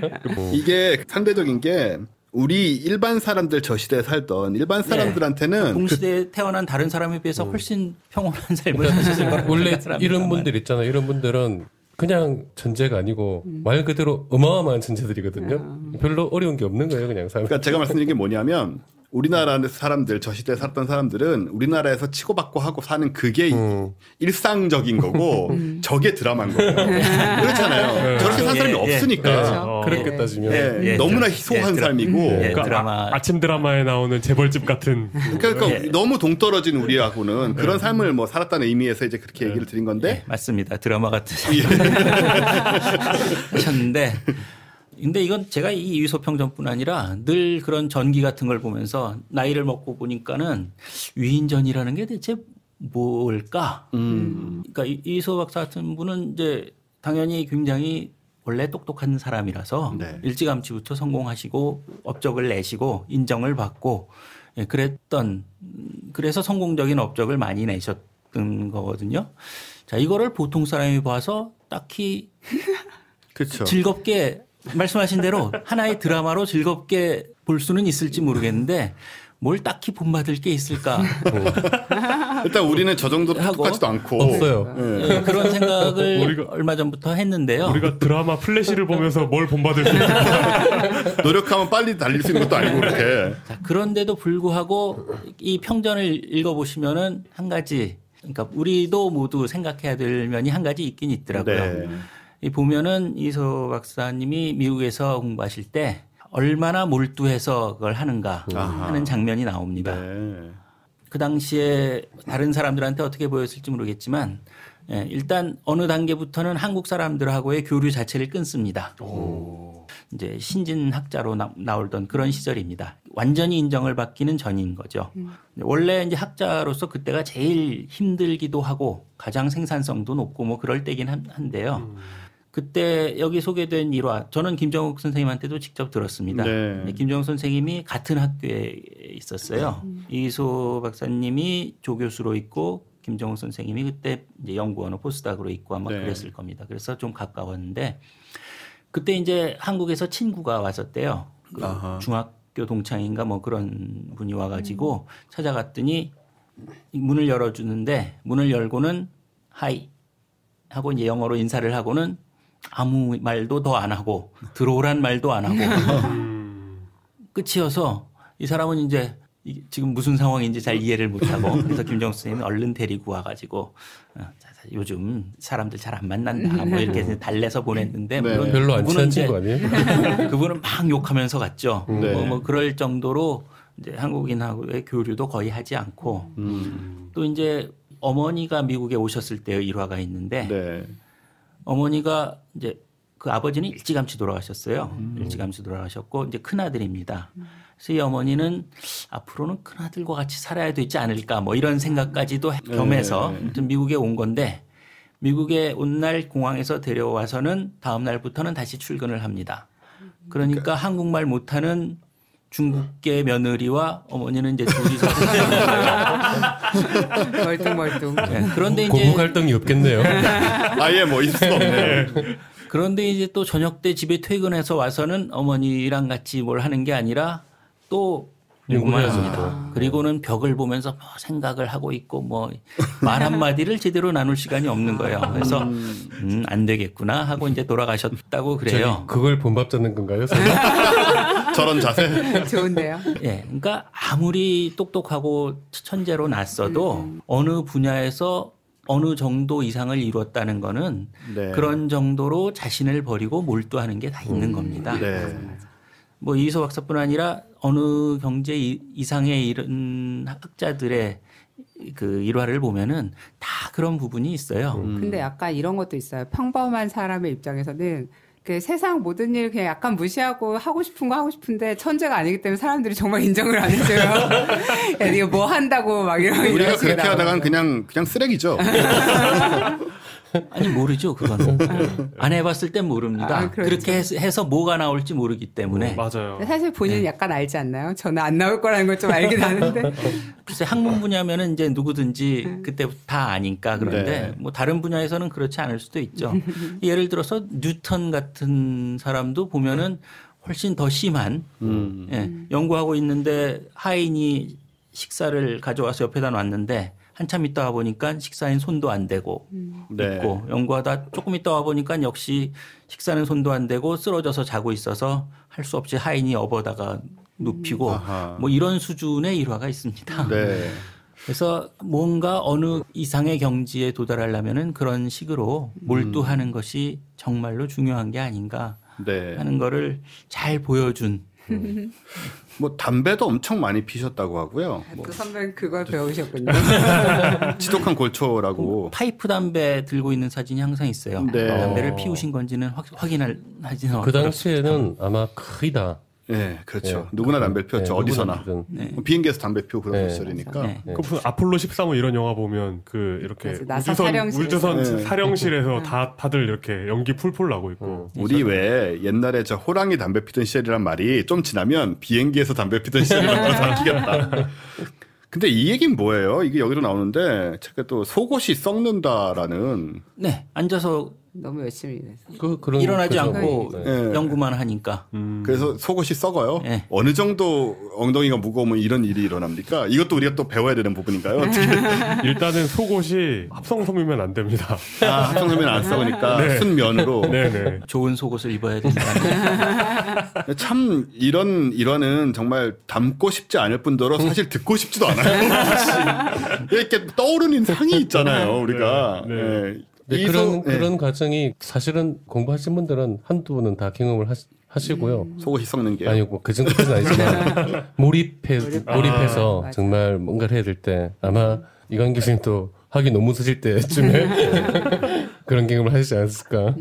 저도 가끔 얘기하지만 저도 기타 학교 다닐 때 세상에 어느 누구한테 뒤지지 않을 정도로 미친 듯이 해본 적이 있기 때문에 네. 6시 58분에 일어나서 7시부터 앉아서 밤 12시까지 연습을 했으니까요. 허리 다 망가지고 손이 이렇게 주먹이 젖어요, 저절로. 오. 이 근육이 땡겨가지고. 근데 잘 안 되더라고요. 성과가 그 정도 했으면 지금쯤 그래야 되잖아요. 물론 성공한 사람은 다 열심히 노력했지만 노력한다고 그 역은 성공한 건 아니죠. 아니다. 네. 근데 재밌는 게 뭐냐면 그렇게 했잖아요. 그게 남아서 예, 그렇죠. 10년이 지난 지금까지 계속 늘어요. 예, 그렇습니다. 악기가. 맞습니다. 예, 그게 되게 중요한 것 같아요. 어느 분야든지 사실 그럴 겁니다. 네. 몰입의 경험은 되게 중요한 굉장히 것 같아요. 중요한 것 같습니다. 그걸 한번 해봤다는 것과 해보지 않은 거는 해보지 않은 건 큰 차이. 그런데 이제 저기 바둑 프로기사 조치훈이 그런 말을 했어요. 그것도 운이다. 그런 걸 할 수 있는 그렇게 노력할 수 있는 것도 사실은 타고나는 거다. 그건 진짜 맞아요. 맞는 라고 거 맞아요. 그런 얘기까지 하더라고요. 네. 그 얘기까지 들으면 이제 과연 인생의 교훈이라는 게 있을 수 있을까 하는. 아니 제가 인생의 기운 좋은 걸 타고나야 된다. 정말로 그 대장금 드라마를 볼 때 처음에는 이제 저렇게 노력하다니 정말 대단하다 하다가 나중에 막 귀향 가서도 계속 노력하고 그러니까 아유 저것도 진짜 타고나야 하는 거네 이렇게 생각이 바뀌더라고요. 사실 귀향 가고 유배 가는 거는 학자들한테는 굉장히 좋은 기회였대요. 네. 네, 맞아요. 관료로 일하지 않고 이렇게 혼자 이렇게 연구를 하고 뭐 아니에요. 수양을 할 수 있는. 장금이나 한상국님도 돌아가시고 엄청 힘들 때 갔기 때문에 그렇게 좋은 건 아니었다고요. 김대중 대통령께서 아는 게 이렇게 많은 게 다 감옥에 오래 감옥에 예, 계셔서 저도 그 얘기를 하려고 했는데 감옥에서 책을 그렇게 많이 읽으셔가지고. 정약용 저서가 다 그러니까요. 유배에서 나온. 네. 물론 장금의 경우는 다를 수 있죠. 네. 이휘서 선생님이 이제 하신 얘기가 이 이휘서 평전 책의 앞날개에 적혀 있는데 이게 되게 인상적이고 여러 가지 느낌을 주는 말입니다. 한번 읽어보겠습니다. 노벨상은 후보자도 많고 또 저의 공적이 아직 제일 많은 것이 아니기에 수년 내에 받을 것을 바라지 못합니다. 제가 능력이 있는 대로 일생 연구에 더 주력하겠습니다. 능력, 행운 모두 있어야지요. 진인사 대천명. 그러니까 42세에 돌아가신 분의 글로서 굉장히 여러 가지 감정을 불러일으키는 표현이잖아요. 능력은 있으셨는데 이 행운이 따라주질 않았습니다. 그렇죠. 그리고 말씀하신 대로 이 진인사 대천명이란 말, 물론 이제 본인의 그렇게 이른 죽음까지 생각하시진 않았겠지만, 그래서 그 진인사 대천명 결국은 열심히 우리가 노력을 하지만 노벨상은 하늘이 주는 것이다. 진짜 놀라운 게 이분의 그 일생을 보면 제가 지금 순간에 저런 얘기를 하고 있어야 되는 거잖아요. 그렇죠. 네. 그 나이인가요? 제가 노벨상 뭐 바라진 않습니다. 뭐 이런 얘기를 하고 있어야 되는 거예요. 아직은 뭐 네. 저의 공적이 아직 제일 많은 것이 아니고 보잘것없다 이런 것도 아니고 네. 아직 많은 것이 아니다. 제일 많은 것이 아니다. 네. 그 아까 말씀드렸던 토프트가 네. 예, 결국 그 일로 노벨상을 나중에 받게 됩니다. 그렇군요. 99년. 1999년에 꽤 늦게 받으셨네요. 거든요. 그게 굉장히 이론적인 일이라서 그러니까 노벨상은 기본적으로 뭐 발견해 주는 게 더 또는 발명이라든가 네. 그래서 원자시계 만든 분 같은 사람들도 다 노벨상을 받잖아요. 네네. 그래서 이렇게 순수하게 이론적인 일에는 오히려 잘 안 주는 편이라서 이제 부터 늦게 받은 거고요. 근데 이제 이소 박사님이 계속 생존해 계셨으면은 그동안에 이제 업적이 많기는 한데 아까 얘기했듯이 네. 중요한 업적이 많기는 한데 노벨상을 과연 받았을까? 아하. 흔히 얘기하는. 되게 그렇게 생각하는데요. 근데 이제 그 토프트가 받을 때 토프트의 자기 지도 교수였던 벨트만하고 두 사람이 받았어요. 네. 노벨상은 3명까지 주니까 네. 그때 이휘소 박사가 같이 받았다고 해도 뭐라고 할 사람은 아마 별로 없었어요. 그때 아하. 계셨다면은 충분히 예. 그런데 실제 그 업적을 한 건 어쨌든 토프트가 한 거기 때문에 아하. 그때 못 받았다고 해도 사실 뭐라고 할 바는 전혀 아닙니다. 그렇군요. 받을 수도 있고 못 받을 수도 이 있었다. 평전에서 강수상 선생님은 그때 받았을 거다라고 제자다운 말씀을 하시지만 글쎄 객관적으로 말했을 때 그때 노벨상을 받았을 가능성이 50%는 안 되는 것 같아요. 제 생각으로는. 그럼 제 79년에 생각입니다. 그 압투스 살람의 경우는 어떤가요? 그 대신 뭐 이런 얘기를 했는데 본인이. 예. 근데 그 업적은 이제 와인버그랑 한 그쪽 업적이기 때문에 네. 그때 수사에. 받는 거하고는 사실 상관은 없고요. 와인버그와 살람과 글라시오가 노벨상을 받을 수 있었던 것이 토프트의 업적이 있었기 때문이기 때문에 그 노벨상의 기반이 되는 건 틀림없죠. 네.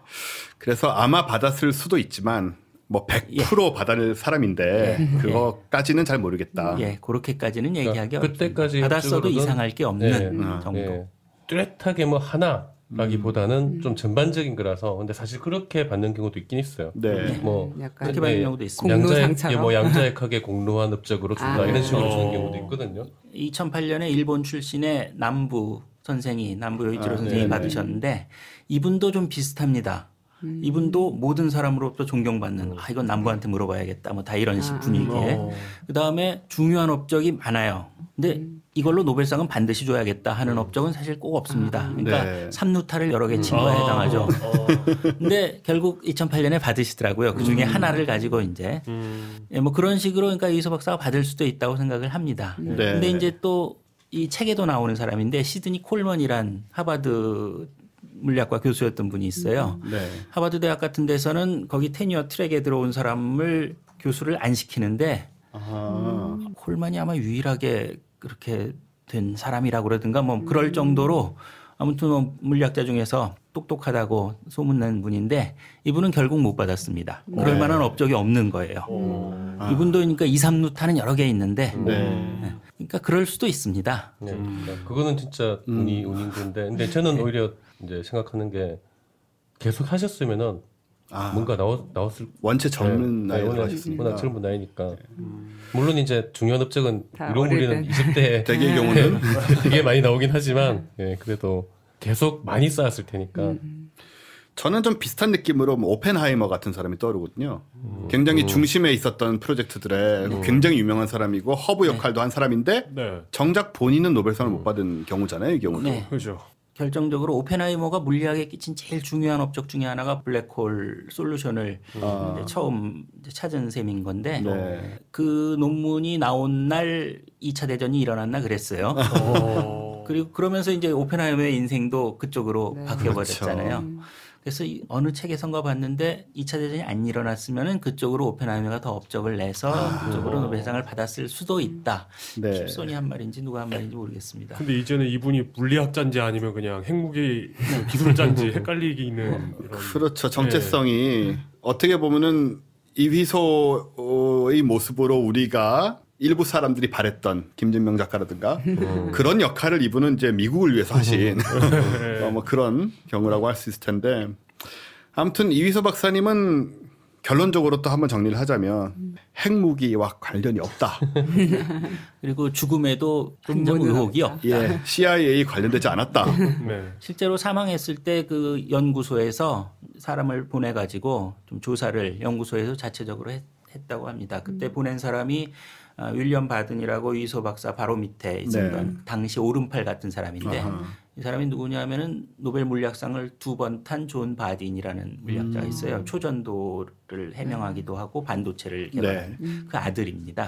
네. 그 아들이 이제 이휘소 박사 제자까지 되는지 모르겠는데 연구소에 있을 때 이제 그 밑에 오른팔 같은 존재였는데 그분이 이제 파견돼 가지고 조사해서 보고서를 작성하고 뭐 그런 게 있습니다. 물론 뭐 CIA가 뭘 한다면 그렇게 다 손을 이미 썼겠죠. 그래서 이제 이휘소 박사님 평전을 우리가 놓고 박사님에 대해서 얘기를 해봤는데 제가 이 책 뒤에 있는 예, 이거를 추천사. 몇 개, 추천사를 몇 개를 말씀을 드릴게요. 일단 아까 압두스살람 이건 이제 추천사는 아니고 옛날에 했던 얘기를 그냥 쓴 거지만 이위소는 현대 물리학을 10여 년 앞당긴 천재이다. 그가 있어야 할 자리에 내가 있는 것이 부끄럽다. 그게 노벨상 받을 그 상탈 때. 때 한 상탈 얘기죠. 때 한 얘기고요. 그리고 스티븐 와인버그가 남긴 말이죠. 나는 공동 연구를 잘하지 못하는 편이다. 그러나 정말로 공동 연구를 즐겼던 한 사람이 있는데 바로 이위소이다.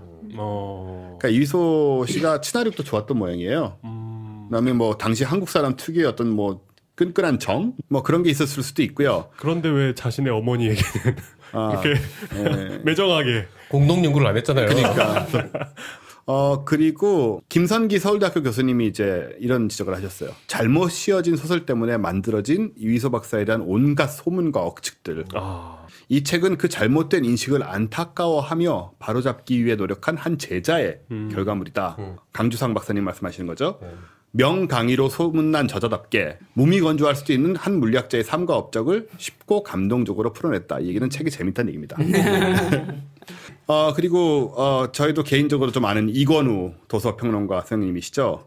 이위소에게 더 씌운 핵무기 개발 참여라는 안막을 벗겨내면 남는 것은 무엇일까? 우리가 이위소라는 이름을 들을 때 떠올려야 할 것은 그가 모든 종류의 힘을 통합하는 궁극적인 이론을 찾으려 한 빼어난 물리학자였다는 점이다. 이 점에 대해서는 혹시 이광 교수님 어떻게 생각하십니까? 네, 사실인가요? 맞는 말이십니다. 네네. 괜히 이건우 쌤이 문과 쪽 분이니까 제가 한번 딴지를 걸어봤어요. 그다음에 정재성 카이스트 교수 이렇게 말씀하셨습니다. 가장 존경받는 한국인 물리학자였던 이위소 선생. 그는 한국의 모든 물리학자들에게 정신적 버팀목이면서 넘어야 할 산이다. 그런가요? 예, 사실 이희소 박사님이 이제 일찍 돌아가시지 않고 계속 생존해 계셨으면은 네. 아마도 제일 큰 덕을 볼 것은 한국 물리학계가 아니었을까 그렇군요. 하고 안타깝게 생각을 합니다. 그러게요. 지금 이제 살아계시면 35년생이시니까 한 80 조금 넘으신 연배신데 그동안 얼마나 많은 그분이 일을. 정말 거기서 계속 계시면서 한국에 대한 애정을 있어서 한국 학생들을 받아들이기 시작했다면 그러게요. 네, 그건 완전히 차원이 다른 문제가 되는 거죠. 이강영 교수님도 큰 덕을 보셨을 것 같고요. 네. 근데 진짜 슬픈 건 이런 책이 나오고 이런 설명을 함에도 불구하고 네. 보통 사람들한테는 스스로 붕괴하는 게이지 이런 것보다는 핵 개발을 하려 했대라는 게 훨씬 네. 이렇게 귀에 착 감기거든요. 그렇죠. 사실 게이지 몰라도 되고요. 그냥 핵 개발을 하려 하지 않았다라고만 가면 되는데 그것도 쉽지 않아요. 네, 맞아요. 네. 왜냐하면 사람들이 자꾸 그런 식으로 생각하고 싶거든요. 네. 뭔가 어떤 영웅이 이론 물리학 이런 건 어려우니까 뭔가 현실과 아주 밀접한 관련이 있는 어떤 힘을 가질 수 있었던 네. 우리에게 줄 수 있었던 정확하게 말하면 유신 정권에게 줄 수 있었던 네. 그런 영웅이 비참하게 어떤 음모에 빠져서 죽었다라는 이런 식의 드라마들을 사람들은 듣고 싶어하죠. 네. 근데 사실은 우리가 아쉬워야 될 것은 그런 부분에서 이분이 족적을 남기지 못한 게 아니고 물리학에서 훨씬 더 많은 세월 동안 본인의 연구도 연구지만 여기 이강현 교수님이나 아니면은 얼마 전에 선에서 또 같이 얘기를 나눴던 박윤 교수님 등등 많은 물리학자들, 물리학 후학들에게 줄 수 있는 그 엄청난 도움 그것이 사라졌다. 그 부분을 우리가 아쉬워해야 된다는 거죠. 네. 그런 의미에서 이 이위소 평전 읽어보시면 아마 지금까지의 이위소에 대한 우리의 숱한 오해를 고정화된 잘못된 생각들을 많이가 아니고 뭐 전체적으로 전면적으로 다 일소할 수 있는 그런 기회가 되지 않을까. 예, 뭐 사소한 착오 하나 교정하자면은 네. 아까 대학에 1등으로 수석으로 들어가셨다고 했는데 네. 이 책에도 나옵니다. 수석 아니라고. 아, 2등이라고 나옵니다. 차석이군요. 네. 네. 그리고 더구나 전시에 입학했으니까 사실 그런 게 뭐가 중요하겠습니까? 네. 네. 그래도 1등이 누구일까 하는 궁금증. 역사에 찾아보면은 그런 재미있는 부분이 많이 있습니다. 네. 예를 들어 맥스웰 같은 사람이 그 네. 케임브리지에서 보는 그 시험에서 2등을 했어요. 아, 1등은 누굴까? 1등은 누구였을까? 그러면은 뭐 찾아보면 있습니다. 당연히 역사에. 네. 별로 안 유명한 네. 수학자로 남아 있죠. 결국 사실 뭐 그런 게 그렇게 중요한 건 아니죠. 예. 물론 그렇게 1등을 계속 한 사람도 있긴 하지만 네. 결국은 얼마나 노력을 하고 운이 좋은가. 예, 그리고 양력 보셨으면 알겠지만 굉장히 천재였음에도 불구하고 뭐 월반하고 그런 거 없습니다. 네. 다 제 정규적인 교육 과정을 밟아서 예, 그래서 인정을 받고 그 뒤에 네. 활약을 하는 거죠. 물리학상 받은 천재들 중에 월반하고 그런 사람 거의 없어요. 모레이 겔만이 아마 좀 겔만이 한 특이한 3년, 3, 예. 4년 월반을 했는데 예, 역사상 물리학한 사람 중에 그렇게 뭐 빨리 뭐 한 사람 거의 없습니다. 빅뱅 이론의 쉘던 같은 캐릭터는 의외로 그래서 셀든이 그 겔만이 모델인 걸로 증명되고 그런 캐릭터가 노벨상 중에서 별로 없어요. 네. 네, 겔만도 뭐 사실 서너 살 빨리 한 네. 거였어요. 박사학위를 빨리 주고 뭐 그런 거 하면은 뭐 그렇게 눈에 띄는 정도도 아닙니다. 겔만도 사실. 네. 그 이게 당신도 노벨상 탈 수 있다로 받아들여도 되는 건가요? 아닌 것 같아요. 그건. 그러니까 뭐 어릴 때부터 기가 우리나라에서는 막히고 이상하게 어린애들 천재를 가지고 네. 뭘 하는 네. 현상이 있는데 폰 노이만도 그냥 고등 김나지움 다 다니고 대학 갔는데 저걸 왜 굳이 일찍 대학을 보내려고 들까 그러게. 하는 생각을 그러게. 늘 합니다. 폰 노이만은 물론 김나지움에 있을 때도 다 연구를 하고 그러긴 했습니다만 굳이 월반을 하는. 네. 제가 가끔 하는 얘기인데요. 특히 학부모님들 한번 생각해 보시면 좋을 것 같아요. 신동하고 천재는 다릅니다. 이게 좀 구분 없이 쓰이고 있는데 신동은 어려서 똑똑한 애예요. 얘가 어떻게 될지 아무도 모릅니다. 4살에 뭐 방정식을 풀던 6살에 뭘 연주를 하던 걔가 정말 천재이려면 그 나이에 어른보다 더 잘해야 됩니다. 그게 아니면 천재가 아니에요. 그거는 신동인 거고 빨리 그저 깨우친 거고 진짜 천재는 어른이 돼서 알게 되는 거예요. 아, 그러니까 보통 어른의 지성까지 빨리 도달하는 게 신동이고 그게 신동입니다. 그걸 넘어서는 게 천재고. 그걸 넘어서야 천재. 신동은 좀 빠른 거예요, 진짜. 그냥 아주 빠른 잘 거예요, 그냥. 얘기해 주셨네요. 네, 그냥 빠른 거예요. 예. 아인슈타인이 어렸을 때 뭐 했고 전혀 중요한 게 아니거든요. 진짜 천재는 나이가 들어서 내가 연구를 하고 내 세계를 가질 나이가 됐을 때 뭘 내놓느냐. 그 사람이 천재인 거죠. 그 운동선수들 보면은 청소년 이럴 때 잘하는 애들 있어요. 네. 맞아요. 그러다가 성인 팀 되면은 그냥 사라지는. 그러니까요. 네. 그거를 구별을 해주셨으면 좋겠어요. 그러면 이제 좀 빠르다고 해서 얘가 이제 나중에 정말 아인슈타인이 되는 패스에 있는 거구나라고 생각을 하고 방금 교수님이 지적하신 그런 성급함 뭐 그런 쪽으로 빠지지 않게 되지 않을까 그런 생각이 들고 말씀하신 대로 대부분의 물리학자들 그렇게 어렵다는 물리학에서조차도 한 걸음 한 걸음 밟아 올라간 경우가 대부분이다. 네, 그런 것들을 우리가 기억을 하는 게 또 부수적으로 중요할 것 같다는 생각이 듭니다. 자, 이제 좀 정리를 해야 될 것 같죠? 이휘소 교수님에 대한 우리의 잘못된 생각들 이 기회에 아주 일소를 해버리고 다시는 그런 얘기 안 나오도록. 저는 확 달라졌어요, 진짜. 네. 이분에 대한 생각이. 예전에는 원래 제3세계에 이런 과학자들이 있잖아요. 핵무기 개발하려고 하는데 앞장서는. 그렇죠. 약간 그런 이미지였는데 네. 이미지가 확 달라지네요. 그러니까 이용 기자조차도 그런 이미지를 갖고 있을 정도였으니 네. 정말 만연해 있는 거예요. 그 이미지가 과장된 것조차 아니고 그냥 일체 사실이 아닌 예, 일체 사실이 아닌 오히려 부분이 정반대에 중요합니다. 가까운. 네, 정반대죠, 사실은. 정반대의 예. 인물이었는데 예. 완전히 왜곡된 경우입니다. 그런 그러니까 걸 가지고 사실 그 시대에 그 유신의 협력을 하려고 그렇게 목숨을 걸었다면은 지성을 의심해봐야 되는 거예요. 맞아요. 우리가 기릴 사람도 아닌 것이고 네. 그럼 이 정도에서 정리를 하고요. 네, 그리고 여러분의 뜨거운 성원에 의해 저희 멤버십 순항 중이고요. 계속 받고 있다는 사실만 일단 알려드릴게요. 네, 저희 membership을 통해서 정말 멋진 일을 할 수 있도록 도와주시면 반드시 여러분한테 재미있는 일들이 생길 겁니다. 그죠, K 박사님? 규모가 어느 정도라야지 어떤 좀 재밌는 일이 생기는 거죠. 일단 재밌는 일 생길 때까지는 계속 받기만 하려고요. 네, 그럼 여기까지 이 말씀을 하시러 지금 올라와 주신 경상대학교 물리교육과 교수님 네. 분석 실수를 해서 경상대학교 물리교육과의 네. 이강영 교수님께 큰 박수 드리겠습니다. 감사합니다. 네. 우리 교수님께서는 다음 기회에 또 한번 나오셔서 재밌는 입자 물리학 얘기 들려주세요. 네, 다음 네. 기회에. 이거 그 파일럿인데 다음 계획은 있나요? 반응 좋으면 지금 사실 저희가 몇 가지 코너 개편을 좀 고민을 하고 있고요. 네. 여러분들이 이 저희의 새 프로그램에 대해서 의견을 남겨주시면 저희가 네. 참고하여 저기 가능하면은 파일럿이라면은 미리 좀 알려주시고. 네, 저희가 그런 게 너무 없잖아요. 준비해 오실까 봐요. 오늘은 정말 그야말로 콘티 한 장 없었네요. 그러니까요. 네, 이강윤 교수님을 믿고 진행했던 저희 프로그램 뭐 잘 된 것 같고요. 네, 과학자로 이어갈 수 있으면 좋겠습니다. 네. 수고 많이 하셨고 이제 여러분 이 정도에서 인사드리겠습니다. 감사합니다.